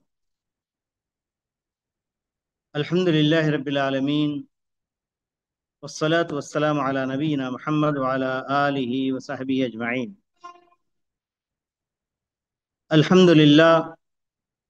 ఈ వక్ఫ్ గురించి ఎంతో చక్కటి ప్రోగ్రాం మన గురుగారైన షేఖ్ నసీరుద్దీన్ జామీ గారు పెట్టారు. చాలా సంతోషమైంది. వక్ఫ్ గురించి ఒక మంచి ప్రసంగం ఇప్పటివరకు మేము వింటూ ఉన్నాము. షేఖ్ అబూబకర్ ఉమరీ హఫిజుల్లాహ్ ద్వారా అందులో మనకు కావాల్సిన ప్రధాన విషయాలన్నీ ఆ ప్రసంగంలో మనము విన్నాము. ఇక దానిపై ఎక్కువగా చెప్పే అవసరం లేదు. అయినా కానీ ఇలాంటి ప్రసంగాలు మరీ మా ముందు రావాలి. ఎందుకంటే చాలామంది ఇస్లాం గురించి తెలియక ఇస్లాం యొక్క కొన్ని అంశాలని వారు తప్పుదారిలో పట్టిస్తున్నారు. కొన్ని రోజుల ముందు ఒక ప్రసంగం నేను విన్నాను. ఒక లేడీ ఎవరో చెప్తుంది, ఈ వక్ఫ్ ఖురాన్లో ఎక్కడా లేదు, వక్ఫ్ అనే పదం లేదు ఖురాన్లో. ఇది ఎప్పుడో ఉమర్ రజియల్లాహు తాలాను గారి రోజుల్లో వచ్చింది. ఆయన దండయాత్ర చేశారు. దండయాత్ర చేసి ఎంతో సొమ్ము ఆ దేశం నుంచి సంపాదించుకుని వచ్చారు. అదే వక్ఫ్గా ముస్లిం కోసం ఇచ్చారు, అప్పటి నుంచే వక్ఫ్ మొదలైంది, ఖురాన్లో అయితే లేదు. ఇలాంటి మాటలు వింటూ చాలా ఆశ్చర్యం అవుతుంది. వక్ఫ్ గురించి ఇప్పుడే ఒక వాక్యం విన్నాము. లన్ తనాలుల్ బిర్ర హత్తా తున్ఫిఖూ మిమ్మా తుహిబ్బూన్. సుబ్హానల్లాహ్. ఈ ఆయత్ అవతరించిన తర్వాత సహాబా రిజ్వానుల్లాహి అలైహిం అజ్మయీన్ ఒకరు పోటీ పడ్డారు. లన్ తనాలుల్ బిర్ర, మీరు పుణ్యం పొందలేరు, హత్తా తున్ఫిఖూ మిమ్మా తుహిబ్బూన్, ఎప్పుడు అయితే మీకు ఇష్టమైన వస్తువు అల్లాహ్ దారిలో ఖర్చు పెట్టరు. ఎప్పుడైతే మీకు ఇష్టమైన వస్తువును అల్లాహ్ దారిలో ఖర్చు పెడితే అప్పుడే మీరు పుణ్యము పొందగలరు అని ఆ ఆయత్ అవతరింపబడిన తర్వాత సహాబా రిజ్వానుల్లాహి అలైహిం అజ్మయీన్ ప్రతి ఒక్కళ్ళు అల్లాహ్ దారిలో ఏదో ఒకటి ఖర్చు పెట్టాలి అని ఆశతో ముందుకు వచ్చారు. అప్పుడు మన ఇస్లామిక్ చరిత్ర చెప్తుంది, మొట్టమొదటిగా ముందుకు వచ్చిన వారిలో ఉమర్ ఇబ్న్ ఖత్తాబ్ రజియల్లాహు అన్హు, ఖైబర్లో నాకు ఆస్తి దొరికింది, అది అల్లాహ్ తబారక తాలా కోసం నేను వక్ఫ్ చేస్తాను, నేను సిద్ధంగా ఉన్నాను, ఎందుకంటే నా ఆస్తులలో ఇష్టమైన ఆస్తి అదే అన్నారు. సుబ్హానల్లాహ్. సహాబా రిజ్వానుల్లాహి అలైహిం అజ్మయీన్ తమ ఆస్తులను అల్లాహ్ దారిలో వక్ఫ్ చేస్తానికి వస్తే నబీ కరీం సల్లల్లాహు దానికి స్వీకరించి తగిన చర్యలు తీసుకునేవారు, తగిన హితబోధన కూడా చేసేవారు. ఇప్పుడు చూడండి, ఉమర్ ఖత్తాబ్ రజియల్లాహు తఆలా అన్హు ఏ రోజైతే ఆ ఖైబర్ యొక్క ఆస్తిని అల్లాహ్ దారిలో వక్ఫ్ చేశారో ఆ రోజు నబీ కరీం సల్లల్లాహు అలైహి వసల్లం ఏమన్నారంటే, ఓ ఉమర్, దీని అసలు ఏముందో స్థలం మీ ఆధీనంలో ఉండాలి, దాని మీద వచ్చిన సంపాదన మీరు అల్లాహ్ దారిలో వక్ఫ్ చెయ్యాలి. ఇది ఒక పద్ధతి. ఎందుకంటే అక్కడ ఉమర్ రలియల్లాహు తఆలా అన్హు గారు ఆ ఆస్తి యొక్క ఆ ఆస్తి ఏ విధంగా దాన్ని భద్రతపరచాలో ఆయన ఆధీనంలో ఉంచుకునే సోమత కలిగి ఉన్నారు. కాబట్టి ఓ ఉమర్, ఈ ఆస్తి మీ ఆధీనంలోనే ఉండాలి, కానీ దానికి వచ్చే సంపాదన మొత్తం అల్లాహ్ దారిలో ఖర్చు పెట్టాలి అని ముహమ్మద్ సల్లల్లాహు అలైహి వసల్లం గారు అనేటప్పుడు దానికి ఉమర్ రలియల్లాహు తఆలా అన్హు అంగీకరించారు. అయితే ఈ వక్ఫ్ అంటే ఏమిటి? దీని గురించి ఎన్నో మాటలు మీ ముందు వచ్చి ఉండవచ్చు, కానీ ఒక చిన్న మాట, ఎక్కువగా మా ప్రసంగాలు ఇప్పుడు వినేది తెలుగువారే వింటున్నారు, కానీ గల్ఫ్లో ఉన్నవారు వింటున్నారు. కాబట్టి ఈ వక్ఫ్ యొక్క వర్డ్ వఖఫ యఖిఫు వక్ఫన్, దీన్ని మీరు అక్కడక్కడ కిఫ్ అని ఇలాంటి పదాలు రాసి ఉంటాయి. మౌఖఫ్ అంటే మౌఖఫ్ సయ్యారా, పార్కింగ్ స్థలం. అదేవిధంగా కిఫ్ అంటే స్టాప్, ఆగి. దీంతో వచ్చిన వాడిది కిఫ్. దీన్ని అరబిక్ భాషలో హబస్ అంటాం. హబస్ అంటే ఆపటం. దేనికోసం ఆపటం? అల్లాహ్ కోసం ఆపటం. ఇక దానిపై ఎవరూ చెయ్యి వెయ్యలేరు. అల్లాహ్ కోసం ఈ ప్రాపర్టీ నేను వక్ఫ్ చేసేసాను, అల్లాహ్ కోసం నేను ఆపేశాను. ఈ విధంగా అందులో ఒకడు ఉంటాడు వాకిఫ్. ఎవరైతే వక్ఫ్ చేస్తాడో, తమ ఆస్తిని అల్లాహ్ మార్గంలో ఎవరైతే వక్ఫ్ చేస్తారో వారిని వాకిఫ్ అంటారు. ఇంకొకటి ఉంటుంది మౌకూఫ్. ఏ వస్తువు అయితే అల్లాహ్ దారిలో మీరు వక్ఫ్ చేశారో దాని మౌకూఫ్ అంటారు. అదేవిధంగా మౌకూఫ్ అలై, ఎవరి కోసం మీరు వక్ఫ్ చేశారో దానిని మౌకూఫ్ అలై అంటారు. ఈ మూడు కాకుండా ఇంకొకటి ఉంటాడు నాజిర్ అలల్ వక్ఫ్. నాజిర్ అంటే దానిని తమ యజమానిలో తీసుకుని దానిని కాపాడేవాడిని నాజిర్ అంటారు. ఈ రెండిట్లో వాకిఫ్, నాదిర్, ఈ రెండిట్లో షరత్ ఏం పెట్టారండి ఇస్లాంలో? వాడు ముస్లిం అయి ఉండాలి, వారు యుక్త వయసు వచ్చి ఉండాలి, ముస్లిం అయి ఉండాలి. ఆడ ఆడవారు కానీ మగవారు కానీ వక్ఫ్ చేయవచ్చు. అలాగే నాదిర్ కూడా, అంటే దాని యజమాన్యం చూపించేవాడు, దానిని సరైన మార్గంలో తీసుకెళ్లేవాడు, వాడిని నాదిర్ అంటాడు, చూసేవాడు, దాన్ని కాపాడేవాడు. వాడు కూడా ముస్లిమే అయి ఉండాలని మా పుస్తకాలన్నీ చెప్తున్నాయి. ఏదేమైనా వక్ఫ్ అన్నది ఇది ముస్లింల యొక్క ప్రత్యేకత. ఈ విధమైన దాన ధర్మం ఏ మతంలో ఏ ధర్మంలో కూడా మనం చూడలేము. దీనికి మొత్తం షరతులతో ఏ షరతులు పెట్టాలో, ఏ విధంగా పెట్టాలో, ఏ విధంగా వక్ఫ్ చేయాలో, ఇవన్నీ ఖురాన్ హదీస్లో క్లియర్గా వచ్చినాయి, స్పష్టంగా వచ్చినాయి. దానికి వక్ఫ్ లేదు, ఖురాన్లో లేదని చెప్పేవారు నిజంగా చెప్పాలంటే వాళ్ళు మూర్ఖులు. వారికి తెలియదు. దీనికి అసలైన ఆయతు లన్ తనాలుల్ బిర్ర హత్తా తున్ఫిఖు మిమ్మా తుహిబ్బూన్. అందుకనే అతి జాబిర్ రజియల్లాహు తాలా ఏమంటున్నారంటే, ఈ ఆయత్ అవతరింపబడిన తర్వాత సహాబాలో ప్రతి ఒక్కడు వక్ఫ్ చేశాడు. ప్రతి ఒక్కడు, ఏ సహాబీ కూడా వక్ఫ్ చేయకుండా ఉండలేదు. ప్రతి ఒక్కళ్ళు వక్ఫ్ చేశారు. ఏదో ఒక వస్తువు అల్లాహ్ దారిలో వక్ఫ్ చేశారు. ఇలాంటి దానా ధర్మాలు చేస్తూ వచ్చారు. అందులో కూడా కొన్ని తేడాలు ఉన్నాయి. దాని గురించి వక్ఫ్ అంటే ఏంటి, వసియత్ అంటే ఏంటి, హిబా అంటే ఏమిటి, ఈ మూడిట్లో ఏం తేడా ఉంది, ఈ మూడిట్లో వ్యత్యాసాలు ఏమిటి అన్న మాట అబూబకర్ ఉమరీ హఫీజుల్లా గారు స్పష్టంగా చెప్పారు. దాని జోలికి ఇంకా మేము వెళ్ళ అవసరం లేదు. అయితే అల్హమ్దులిల్లా ఆ తర్వాత బీరే రూహా అంటారు. బీరే రూహా అంటే మస్జిద్ నబీకి ముందు ఒక తోట ఉండేది. అది అబూ తల్హా రదియల్లాహు తఆలా అన్హు గారి.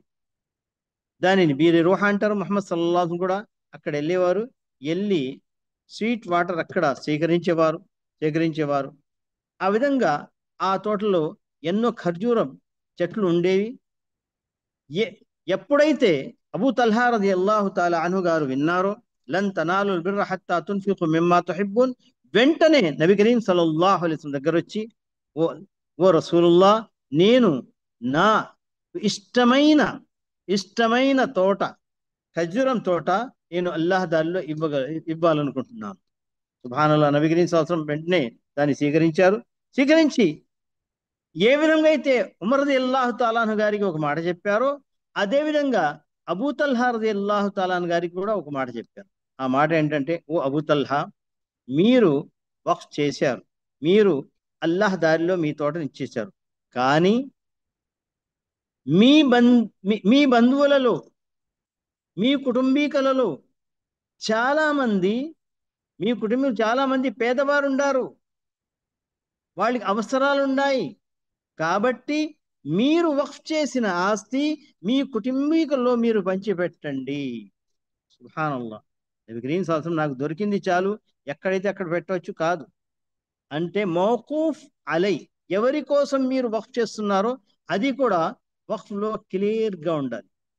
ఆ రోజు నుంచి ఈ రోజు వరకు కూడా ముస్లింలు ఈ రోజుల్లో కూడా వక్ఫ్ చేస్తూనే ఉన్నారు. ఇప్పుడు మన కట్టే మస్జిద్ స్థలాలు దాదాపు అన్ని స్థలాలు కాకపోయినా ఒక 50% వక్ఫ్ చేసిన స్థలాలు. అదేవిధంగా కొందరు తమ పంటలు పండే భూములు మస్జిద్ కోసం వక్ఫ్ ఈ రోజు కూడా చేస్తూనే వస్తున్నారు. ఆ రోజు కూడా చాలా వక్ఫ్ చేశారు. ఆ రోజు మన ఇస్లామీయ ధర్మంలో ఉన్న రాజులు, బాదుషాలు వారు కూడా చాలా వక్ఫ్ చేశారు మస్జిద్ల కోసం. అదేవిధంగా దర్గాల కోసం చేశారు కూడా. అది వేరే టాపిక్. అది దర్గాల కోసం చేసే అవసరం లేదు. దర్గాల గురించి నబీ కరీం సల్లల్లాహు అలైహి వసల్లం గారు అన్నారు, సమాధిని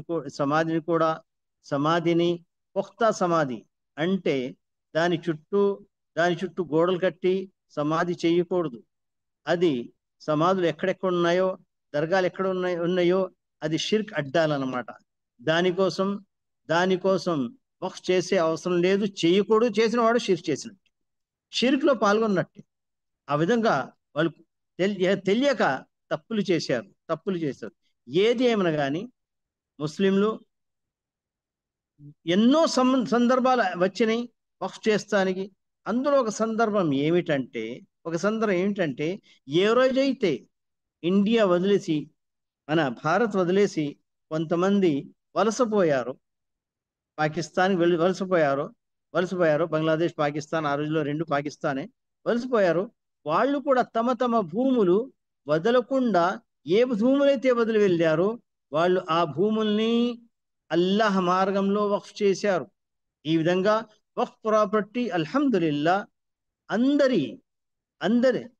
అందరికంటే ఎక్కువగా ఆస్తులు మన ముస్లిం దగ్గర ఉన్నాయి. ఎప్పుడో నుంచి మేము ఉంటాం. ఏమని ఉంటున్నాము? వక్ఫ్లో ఉన్న ఆస్తులు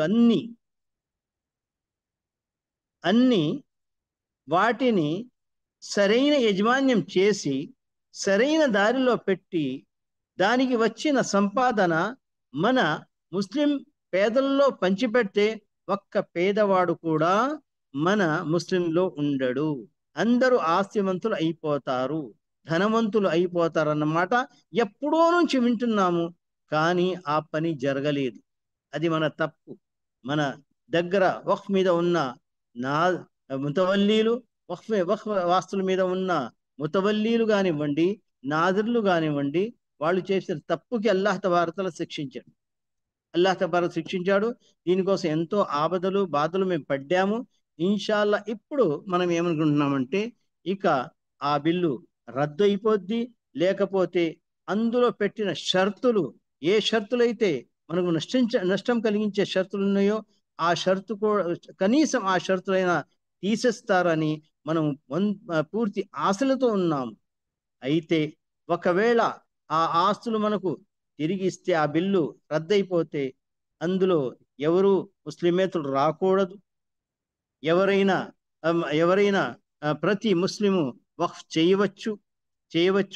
ఏ ఆస్తులకైతే కాగితాలు లేవు, అంటే దస్తావీజులు లేవు, ఎప్పుడో నుంచి వక్ఫ్ కింద ఉన్నాయో ఆ ఆస్తులు దేనికోసం వక్ఫ్ చేశారో వాటికే ఉంటాయి అన్న ఈ కొన్ని షరతులు మరి తిరిగి మన ముస్లింలకు మన వక్ఫ్ చేసిన వారికి లేదా వక్ఫ్ బోర్డుకి అప్పచెప్తే ఇక అది తీరినట్టే. ఇన్షా అల్లా రెండో స్టెప్ ఏంటంటే మంది ఆ ఆస్తులని సరైన మార్గంలో మనము తీసుకెళ్ళి పెట్టాలి. సరైన మార్గంలో దాన్ని ఉపయోగించి ఇన్షా అల్లా ఈ మన ఇండియాలో ఎక్కడెక్కడ దాని అవసరం కలిగి ఉన్న వారు ఉన్నారో, మద్రసాలకు అవసరం ఉంది, మస్జిద్లకు అవసరం ఉంది, అదేవిధంగా శ్మశానానికి అవసరం ఉంది, ఖబరిస్తాన్లకు అవసరం ఉంది. ఈ అవసరాలన్నీ తీర్చి ఎంతో మంది మస్జిద్లు కట్టారు, కానీ వాళ్ళ ఖబరిస్తాన్ స్థలం లేదు. ఎంతో మంది మస్జిద్లు కట్టారు, పెద్ద జమాత్ ఉంది, సిటీల్లో కూడా పెద్ద పెద్ద జమాతులు ఉండి వారికి నమాజ్ చేస్తానికి ముసల్లా అంటే ఈద్గా లేదు. ఇలాంటి అవసరాలన్నీ తీర్చడానికి వక్ఫ్ బోర్డు రెడీగా ఉంటే ఈ రోజు అల్లాహ్ తబారక తఆలా తిరిగి ఆ బిల్లు రద్దు చేసి మళ్ళీ ఆ ఆస్తులన్నీ మన చేతిలో ఇస్తాడు. వమా అసాబకుం మిన్ ముసీబతిన్ ఇల్లా బిమా కసబత్ ఐదీకుం. ఏ ఆపద వచ్చినా, ఏ బాధ వచ్చి మీద పడినా అది మనం చేసిన తప్పుల వలననే అది వస్తుందని అల్లాహ్ తబారక తఆలా స్పష్టంగా చెప్పాడు. సహాబా రిజ్వానుల్లాహి అలైహిం అజ్మఈన్ ఏ చిన్న నష్టం కలిగినా వెంటనే తిరిగి చూసుకునేవాళ్ళు, నాతో తప్పు ఏమైంది. ఒకవేళ ఇంటిలో భార్య విధేయత చూపకుండా అవిధేయత చూపిందో అప్పుడు కూడా తిరిగి చూసేవాళ్ళు, నాతో తప్పు ఏమైపోయింది. దారిలో వెళ్తూ ఒక ముళ్ళు గుచ్చుకుంటే కూడా తిరిగి తమ జీవితం వైపు చూసేవాళ్ళు, మన జీవితంలో నేను ఏం తప్పు చేశాను.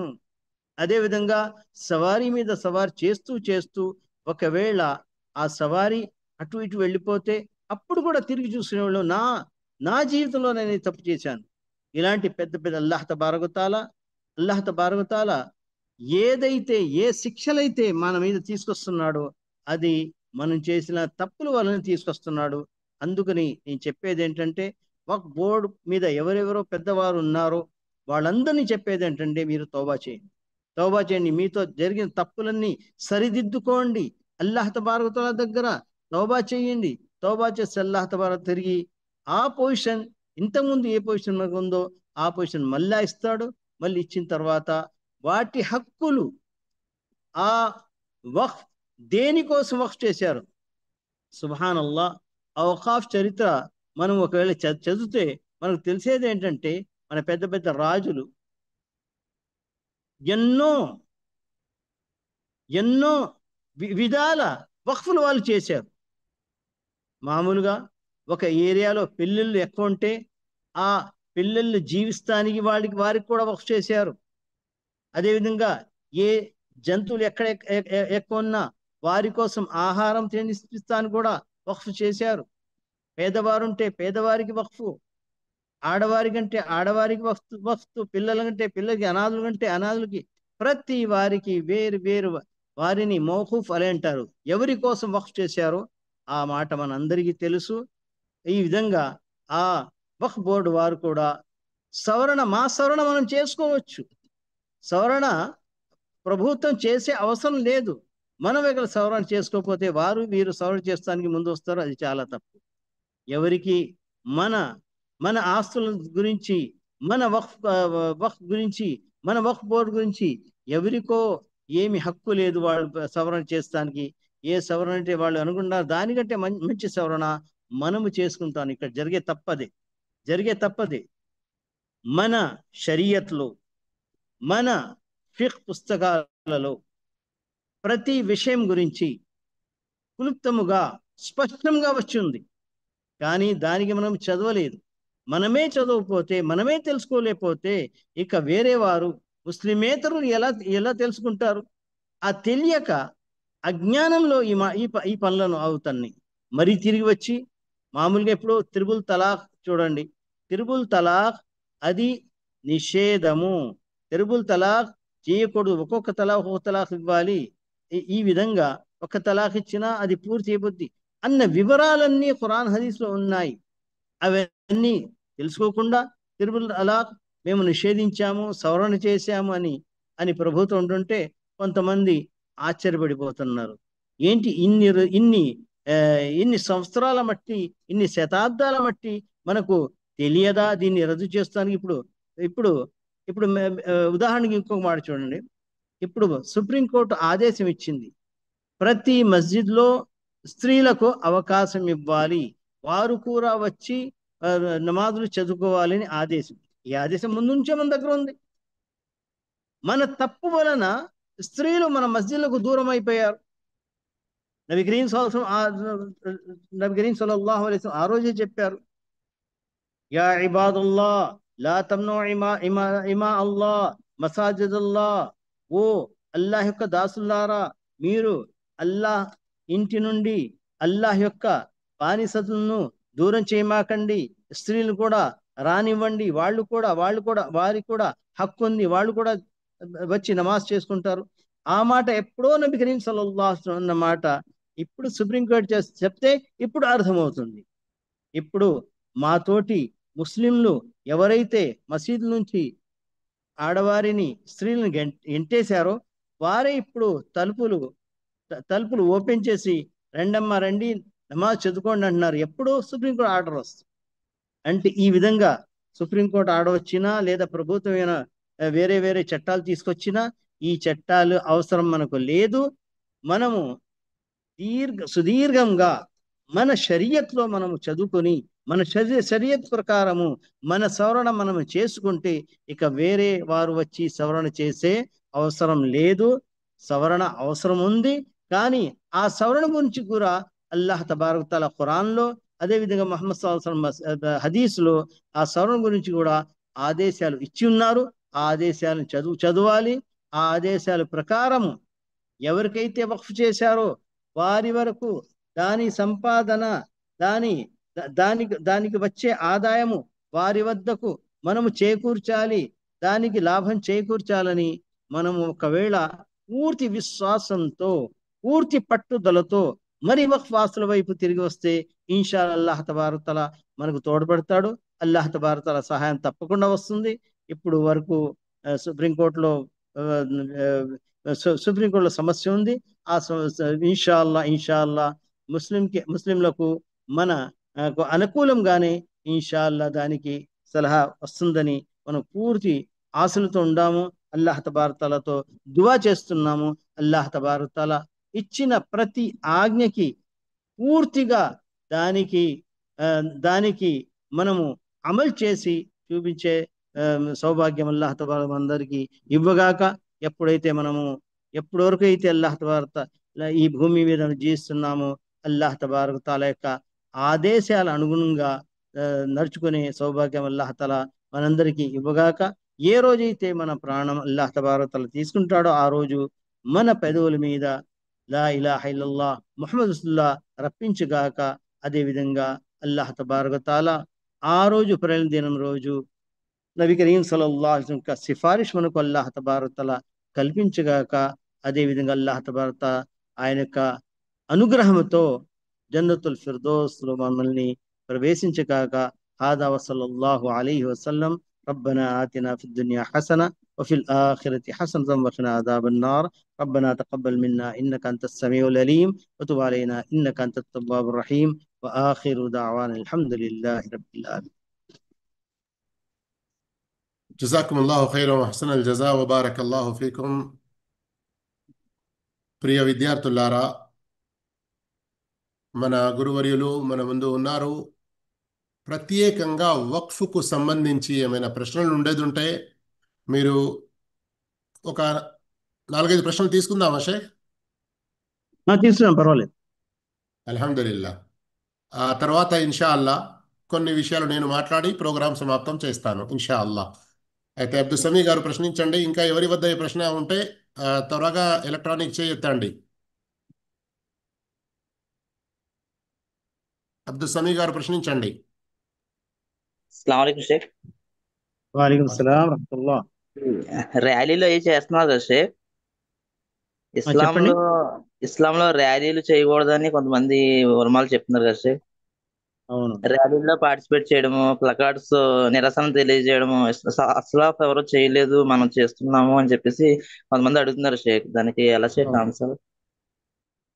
ఇలాంటి ఫత్వాలు ఎన్ని ఉన్నాయో ఫత్వాలన్నీ మన సౌదీ అరేబియాలో ఉన్న పెద్ద పెద్ద ఉలమాలు చెప్పిన ఫత్వాలు. ప్రతి కంట్రీలో అక్కడక్కడ వాతావరణం బట్టి ఇలాంటి అన్ని మారుతూ ఉంటాయి. ర్యాలీల్లో బస్సుల్ని పగలగొట్టడం, అదేవిధంగా మానవుల మీద దౌర్జన్యం చేస్తడం, వాళ్ళని తగలబెడతాం, ఇలాంటి ర్యాలీలు బట్టి ఎవరూ కూడా అనుమతి ఇవ్వరు. ప్రశాంతంగా ఇక్కడ మన ఇండియాలో వాతావరణం ఎలాగుందంటే, మనము ఏదైనా దానికి వ్యతిరేకత తెలపాలంటే ప్రశాంతంగా వెళ్ళి మెమోరాండం ఇచ్చి రావటం. దీనికైతే అనుమతి ఉంది, దాంట్లో దాంట్లో అనుమతి లేదని చెప్పలేము. ఎందుకంటే ఏ దేశాల్లో అయితే ఈ ఫత్వాలు వచ్చినాయో ఆ దేశాలు ఇలాంటి ర్యాలు తీసే వాళ్ళకి అవకాశం ఇవ్వరు, అక్కడ లేదు, అలాంటి అవసరం కూడా లేదు వాళ్ళకి. కానీ మన దేశంలో ప్రశాంతమైన ర్యాలీ మనము తీసుకెళ్ళవచ్చు. మెమోరాండం ఎక్కడ కావాలంటే అక్కడ తీసుకెళ్ళి ఇవ్వవచ్చు. దీంట్లో ఏ విధమైన ఫసాద్ అనేది, వీటిని పగలగొడతాం అనేది ఉండకూడదు. ఎవరిని కూడా నష్టం చేయకుండా, గవర్నమెంట్ కూడా లేదా మామూలు ప్రజల్ని కూడా ఏ విధమైన ఎవరిని కూడా నష్టం చేయకుండా ర్యాలీ తీస్తే ఆ ర్యాలీ గురించి అభ్యంతరం ఏమీ లేదండి, చేయవచ్చు.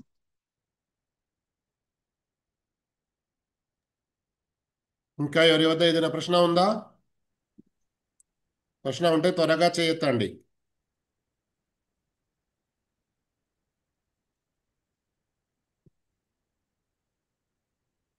ఓకే, సరే, మంచిది. అయితే కొన్ని విషయాలు నేను మాట్లాడి ఇన్షాల్లా ప్రోగ్రామ్ సమాప్తం చేస్తాను షేక్ బీదనిల్లా. అల్లాహ్ జజాకుం ఖైర్. అల్లాహ్ జజాకుం ఖైర్. అల్హమ్దులిల్లాహ్ వస్సలాతు వస్సలాము అలా రసూలిల్లాహ్ వఅలా ఆలిహి వసహ్బిహి వమన్ వాలా, అమ్మా బఅద్. ప్రియ విద్యార్థులారా, మన ఇద్దరు గురువర్యులు ఫదిలతు షేఖ్ అబూబకర్ బేగ్ ఉమరి హఫిదహుల్లా మరియు అలాగే ఫదిలతు షేఖ్ దుక్తూర్ సయీద్ అహ్మద్ మదనీ హఫిదహుల్లా వారు వక్ఫ్కు సంబంధించి చాలా విషయాలు మన ముందుకు తీసుకొచ్చారు. ఇక ఇంకా ఏమీ ఎక్కువగా చెప్పనవసరం లేదు. అయితే ఇలాంటి టాపిక్ ఈ రోజుల్లో మనకు అవసరం వచ్చింది గనక, ఈ అంశంపై మనం మొదటిసారి వింటున్నాము గనక, ఏదైనా విషయం ఒకసారి విన్న వెంటనే ప్రత్యేకంగా కొత్త విషయాలు తొందరగా మనం దానిని అర్థం చేసుకోలేకపోతాము కావచ్చు. కొందరు అల్హమ్దులిల్లా జ్ఞానవంతులు, చదువుకుంటూ ఉండి ఇలాంటి విషయాల పట్ల ముందు నుండే కొంత అవగాహన కలిగి ఉన్నవారు ఏదైనా అర్థం చేసుకుంటారు కావచ్చు. కానీ మొదటిసారిగా విన్న వారికి బహుశా ఏదైనా విషయం ఇంకా అర్థం కానిది ఉండవచ్చు. అందుకొరకే మన ఇద్దరు గురువర్యులు చెప్పిన విషయాల్లో నుండే కొన్ని విషయాలు నేను మళ్ళీ రిపీట్ చేస్తున్నాను. వాటిని మీరు సారాంశమని భావించండి. సంక్షిప్త రూపంలో చెబుతున్నానని, కానీ విషయాన్ని గ్రహించే ప్రయత్నం చేయండి. బహుశా ఏదైనా ఒక రెండు మాటలు కొత్తవి కూడా రావచ్చు. వాస్తవ విషయం ఏమిటంటే, మనం ముస్లింలము రోజువారీ జీవితంలో మనపై ఏ విధులు ఉన్నాయో వాటి గురించి తెలుసుకోవడం తప్పనిసరి విషయం, విధిగా ఉన్న విషయం. ఉదాహరణకు, మనకు తహారత్కు సంబంధించిన విషయాలు కానివ్వండి, నమాజ్కు సంబంధించిన విషయాలు కానివ్వండి, పరస్పరం ఒకరు మరొకరితో లావాదేవీలు చేసుకోవడం, కొనుగోళ్లు చేసుకోవడం, మరియు మనం ఏ లెవెల్లో జీవిస్తున్నామో దాని ప్రకారంగా ఒకరి హక్కులు మనపై ఏమున్నాయి అవి తెలుసుకొని వాటి ప్రకారంగా అవి నెరవేరుస్తూ జీవించడం.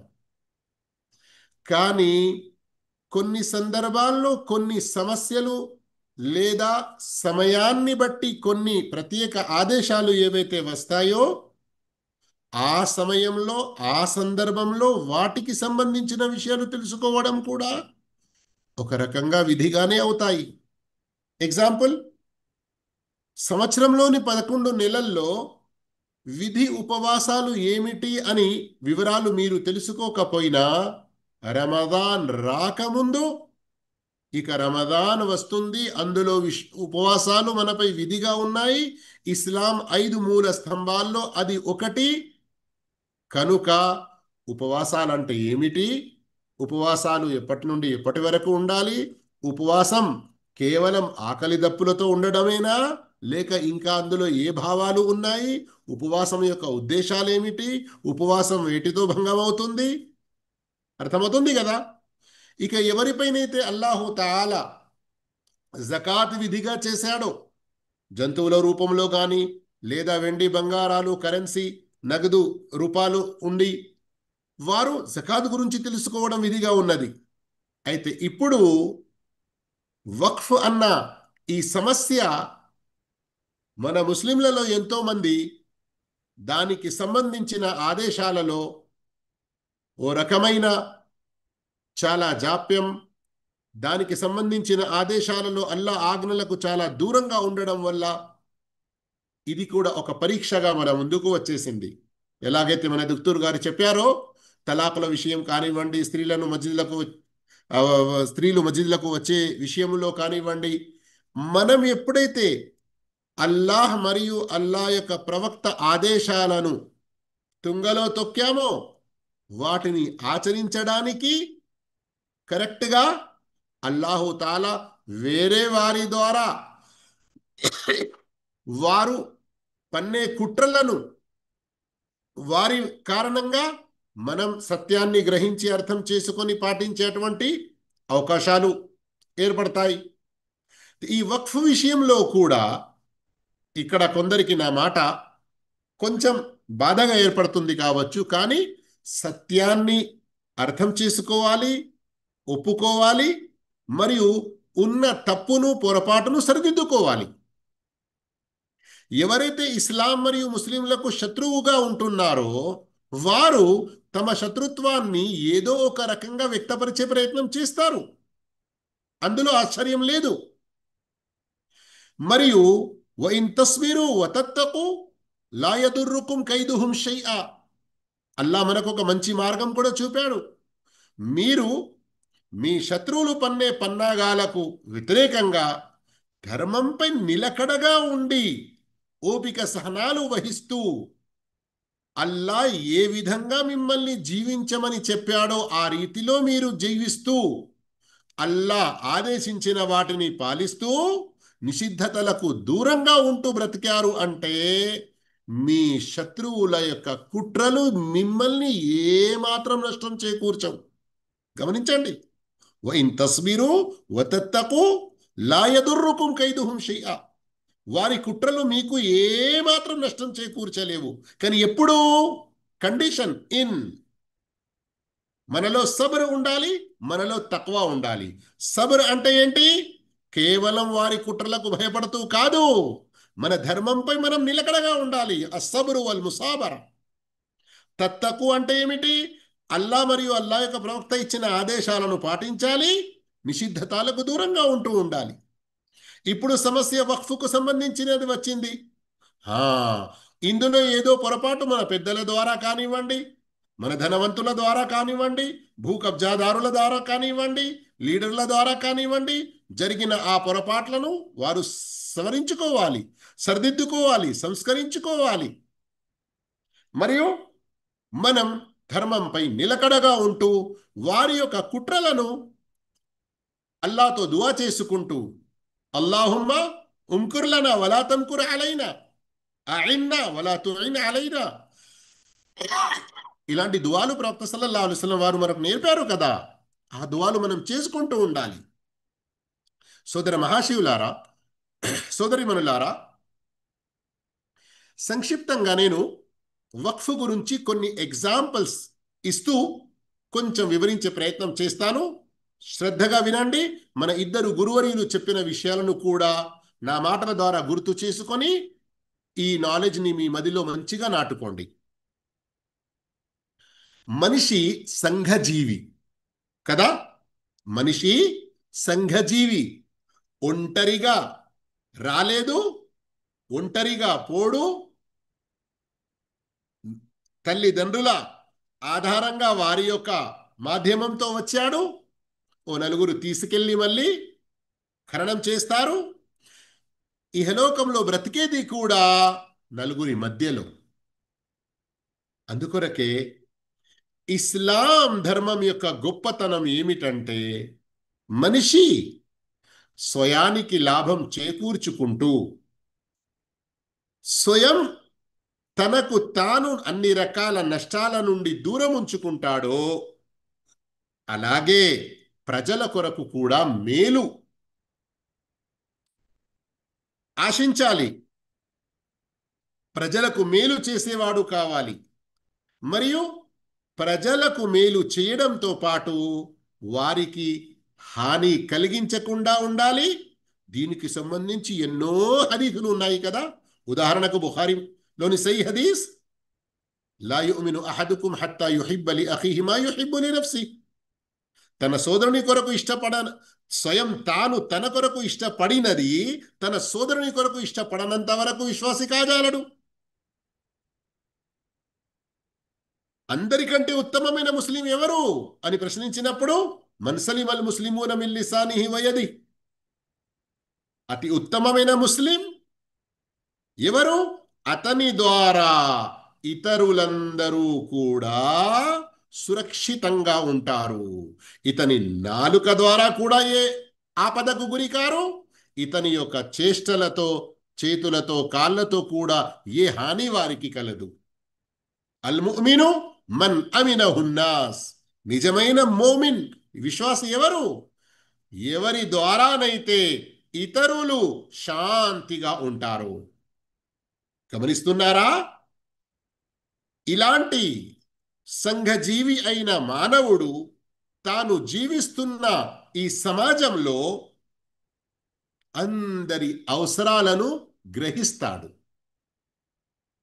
గ్రహించి స్వయం తాను అల్లా అతనికి అతని అవసరాలు పూర్తిగా నెరవేర్చుకున్న తర్వాత కూడా ఇంకా ఎక్కువ ఏదైనా డబ్బు, ధనము, ప్రాపర్టీ, ఆస్తి ఉంటే అల్లాహతో పుణ్యం ఆశిస్తూ మరియు ప్రజలకు దాని యొక్క లాభం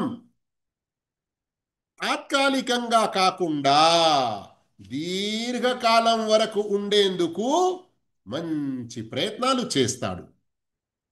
అదే వక్ఫ్లోని ఒక మంచి ఉత్తమ, ఇది అద్దం లాంటిది.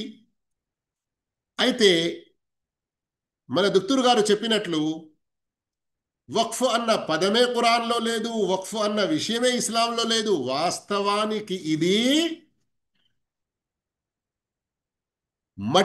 మిట్ట మధ్యాహ్నం పగటి వేళ ఏ మేఘము లేకుండా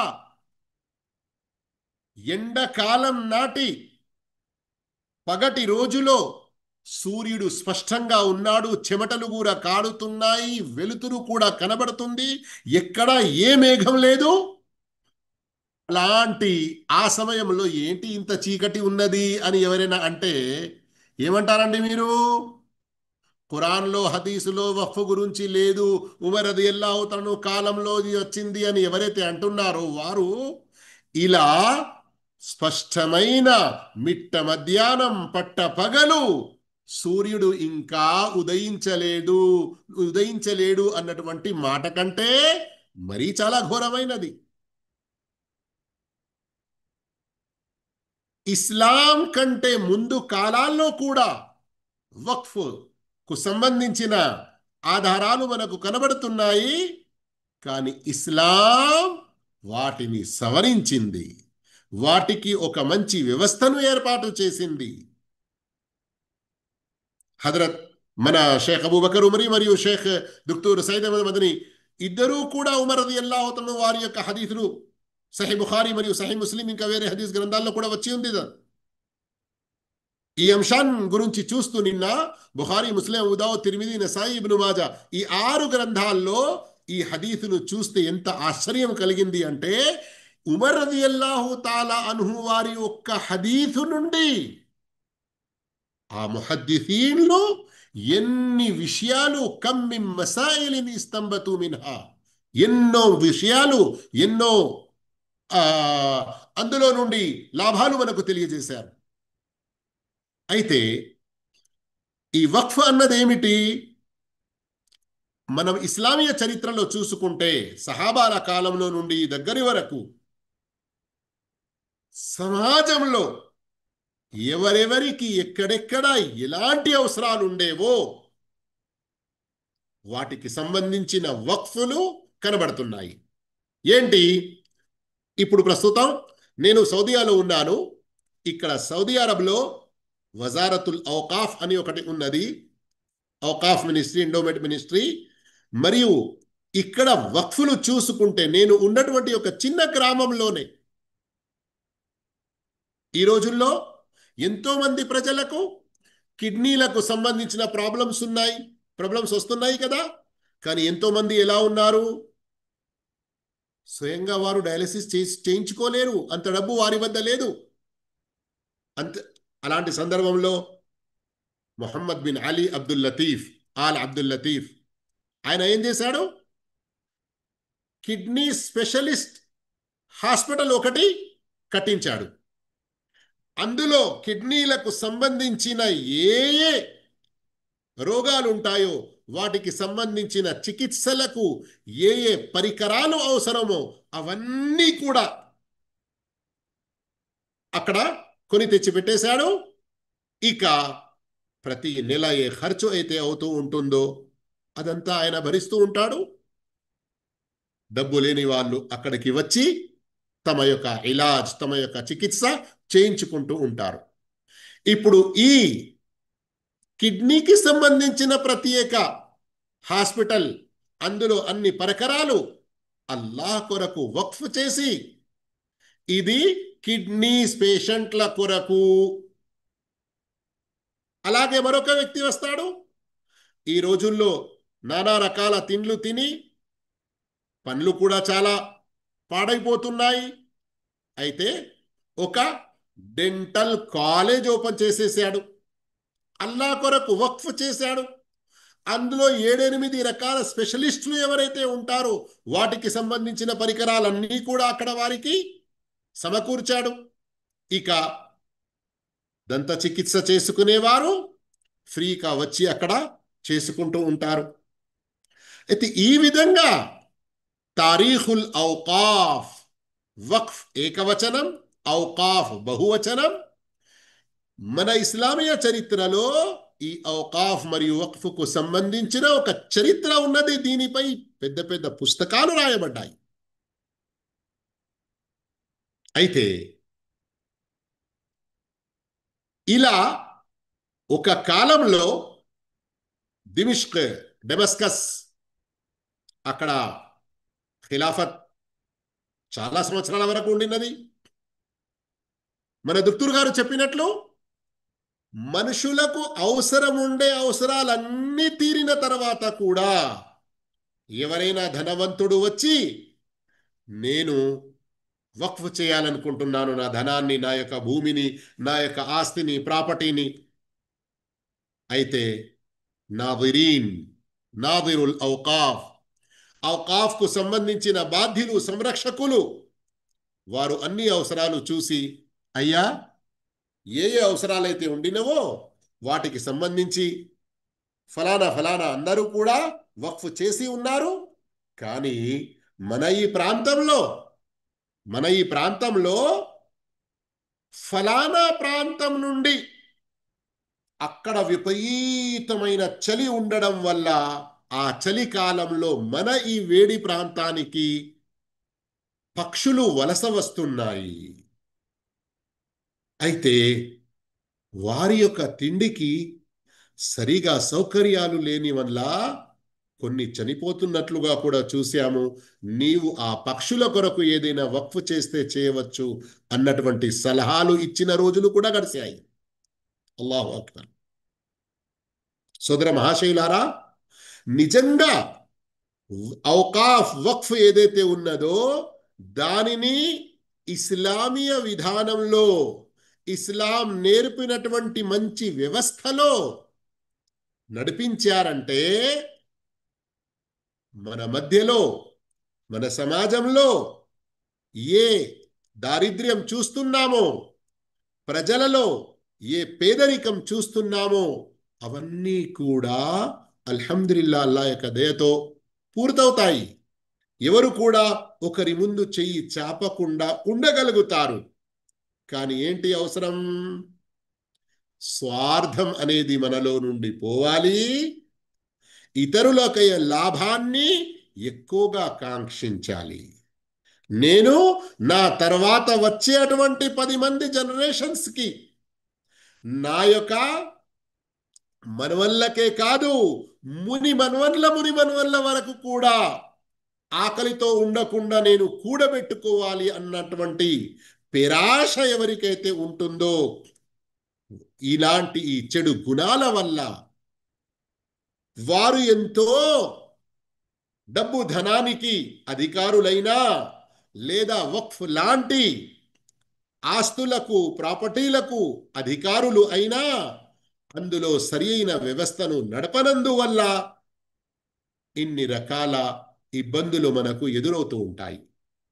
అయితే ఇప్పుడు ప్రస్తుతం పరిస్థితి ఏదైతే వచ్చి పడినదో, సుప్రీంకోర్టులో ఈ సమస్య వెళ్ళినదో, ఇలాంటి సమయంలో మన సామాన్యుల రెక్కాడితే గాని డొక్కాడ లేదాయ అన్నటువంటి మన అనేక మంది మిడిల్ క్లాస్ లేదా అంతకంటే తక్కువ స్థితిలో ఉన్నవారైనా, అంతకంటే ఎక్కువ స్థితిలో ఉన్నవారైనా మనలోని ప్రతి ఒక్కరి బాధ్యత ఏమిటంటే, ఈ దేశం మన అందరిది గనుక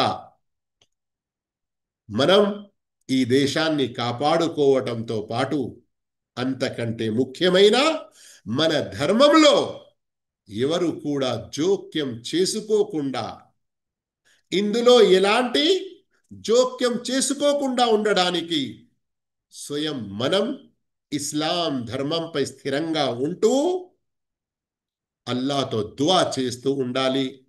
ఓ అల్లా, ఎవరి చెడు చూపు, ఎవరి చెడు వేలు మా వైపు లేవకుండా పడకుండా నీవే కాపాడుకో. అల్లాహుమ్మ హఫద్నా బిల్ ఇస్లామి ఖాయిమీన్ వహఫద్నా బిల్ ఇస్లామి ఖాయిదీన్ వహఫద్నా బిల్ ఇస్లామి రాకిదీన్ వలా తుష్మిత్ బినా అదువన్ వలా హాసిదీన్ అన్నటువంటి దువాలు ప్రవక్త ఏదైతే నేర్పారో అవి చదువుతూ ఉండాలి. ఓ అల్లా, నిలబడిన స్థితిలో కానివ్వండి, కూర్చున్న స్థితిలో కానివ్వండి, పడుకున్న స్థితిలో కానివ్వండి, మమ్మల్ని మా ఇస్లాంను కాపాడు ఓ అల్లా. ఓ అల్లా, శత్రువులు మాపై నవ్వే అటువంటి పరిస్థితి మాపై రాకుండా మమ్మల్ని కాపాడుకో. ఎవరైతే మా వక్ఫులను కానివ్వండి, మాకు ఉన్నటువంటి నీ ఏ అనుగ్రహమైనా వాటిని అసూయతో చూస్తున్నారో, అసూయ చెందుతున్నారో, ఓ అల్లా, అలాంటి అసూయ పరుల నుండి మమ్మల్ని కాపాడుకో. అలాంటి అసూయ పరుల నుండి మమ్మల్ని కాపాడుకో అని దువా చేస్తూ ఉండాలి. ఇంకా సోదర మహాశివులారా, చాలా శ్రద్ధగా గుర్తుంచుకోండి, ఇహలోకం ఇది పరీక్షా స్థలం. ఈ పరీక్ష ఇతరుల వైపు నుండి మనపై ఉండవచ్చు, అలాగే మనలో కూడా పరస్పరం విభేదాల రూపంలో కూడా ఉండవచ్చు. ఏది ఏమైనా మనం అల్లా ధర్మం వైపునకు మరలాలి. శ్రద్ధగా అర్థం చేసుకునే ప్రయత్నం చేయండి. ఇతరుల వైపు నుండి కూడా మనకు పరీక్షలు ఎదురు కావచ్చు. అవును, అల్లాహు తాలా చాలా స్పష్టంగా ఈ విషయాన్ని ఖురాన్లో మనకు తెలియజేసి ఉన్నాడు. మీరు ఒకవేళ సూరత్ ఆల్ ఇమ్రాన్లో చూశారంటే, లతుబ్లవున్న ఫీ అమ్వాలికుం వ అన్ఫుసికుం, మీరు మీ యొక్క ధన సంపదల్లో స్వయం మీ యొక్క విషయంలో కూడా మిమ్మల్ని పరీక్షించడం జరుగుతుంది.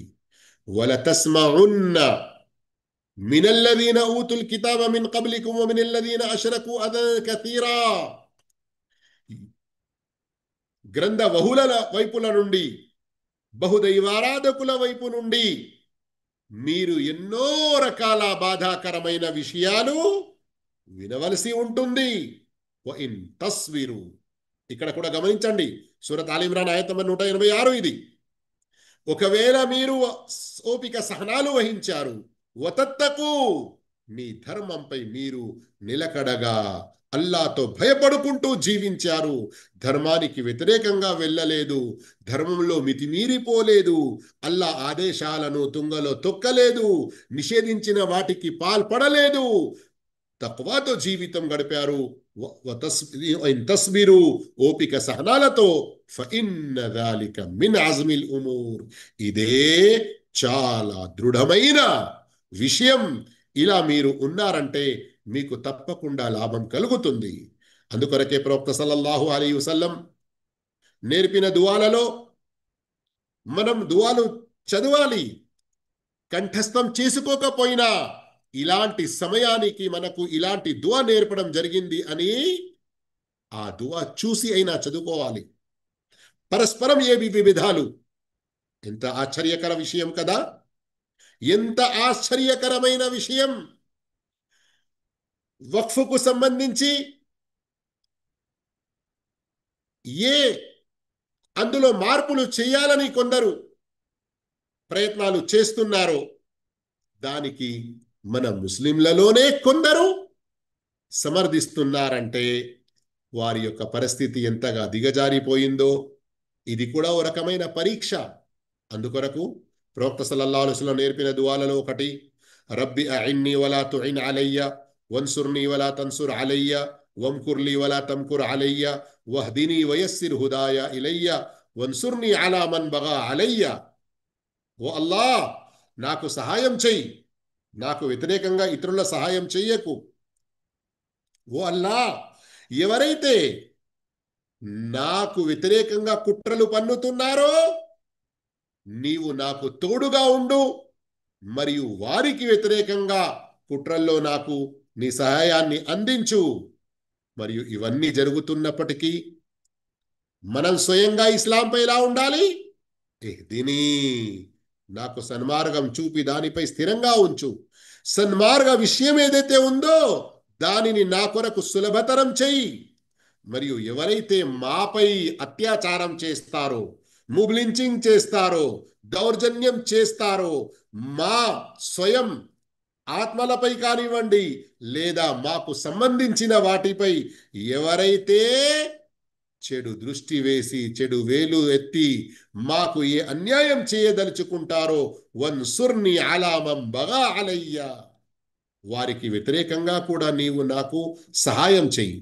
గమనించండి, శత్రువులకు వ్యతిరేకంగా మనకు వ్యతిరేకంగా ఎవరైతే దుష్పన్నాగాలు పన్నుతారో వారికి వ్యతిరేకంగా ఎంత మంచి దువా నేర్పడం జరిగింది. కానీ ఇక నేను అల్లాతో ఇంత మంచి దువాలు చేసిన తర్వాత నేను అల్లాకు ఇష్టమైన రీతిలో ఉండాలి కదా. అందుకొనక ఆ దువా యొక్క కంటిన్యూషన్ లో ఏముంది? అల్లాహుమ్మ జఅల్నీ లక షాకిరా లక జాకిరా లక రాహిబా లక మిత్వాఆ ఇలైక ముఖ్బితన్ ఔ మునీబా. ఓ అల్లాహ్, నేను ఎల్లప్పుడూ నీ కృతజ్ఞత చెల్లిస్తూ, నిన్ను స్మరిస్తూ, నీ జిక్ర్ చేస్తూ, నీతో భయపడుతూ, నీతో ఆశపడుతూ, నీ ఆజ్ఞలకు నేను లొంగి ఉండే విధంగా ఉండేవానిగా నీవు నన్ను చేసేయి. రబ్బి తకబ్బల్ తౌబతి, జరిగిన పొరపాట్ల నుండి ఏ తౌబా చేస్తున్నానో నేను ఆ తౌబాను నీవు స్వీకరించు. వగ్సిల్ హౌబతి, నా పాపాలను నీవు కడిగివేసేయి. వఅజిబ్ దావతి, నా యొక్క దువాను స్వీకరించు. వథబ్బిత్ హుజ్జతి, మరియు నాకు నీవు ధర్మంపై నిలకడ ప్రసాదించు. వహది కల్బీ, నా యొక్క హృదయానికి నీవు సన్మార్గం చూపు. వసద్దిద్ లిసాని, మరియు నా యొక్క నాలుక కూడా చక్కగా మంచి మాట మాట్లాడే విధంగా నాకు సహాయపడు. వస్లుల్ సఖీమత కల్బి. ఒక్కసారి చివరిలో ఉన్నటువంటి ఈ పదాలను గమనించండి. ఒక దువా ఏమున్నది? వహది కల్బి, నా హృదయానికి హిదాయత్ ఇవ్వు. చివరిలో ఏముంది? వస్లుల్ సఖీమత కల్బి అంటే ఏమిటి? నేను నీ పట్ల ఏ రీతిలో ఉండాలో అలా ఉండడంతో పాటు ప్రజలను మన్నిస్తూ వారి గురించి ఏ కపటము ద్వేషము నా మనసులో లేకుండా అన్నిటినీ కూడా కడిగివేసి, ఎంత జామే దువా ఇది! ఒకసారి మీరు గ్రహించండి. ఇలాంటి దువాలు చేస్తూ ఉండండి. అప్పుడే అల్లా వైపు నుండి మనకు మంచి సహాయం అనేది లభిస్తూ ఉంటుంది. మరియు కేవలం ఫలానా వారు మనకు అండదండగా ఉంటారు, ఫలానా చాలా ఇన్ని సంవత్సరాల అనుభవం ఉన్నటువంటి జడ్జ్, ఫలానా వారు పార్లమెంట్లో ఎంత డేరుగా మాట్లాడేవారు, ఇవన్నీ అవసరాలు వాటి చోట ఉంటాయి, ఉండాలి. కానీ మన సంబంధం అల్లాతో చాలా బలంగా ఉండాలి. అల్లాతో వేడుకోవడంలో మనం ఎంత కూడా వెనక ఉండకూడదు. అల్లాహు తాలా మనందరికీ సద్భాగ్యం ప్రసాదించుగాక.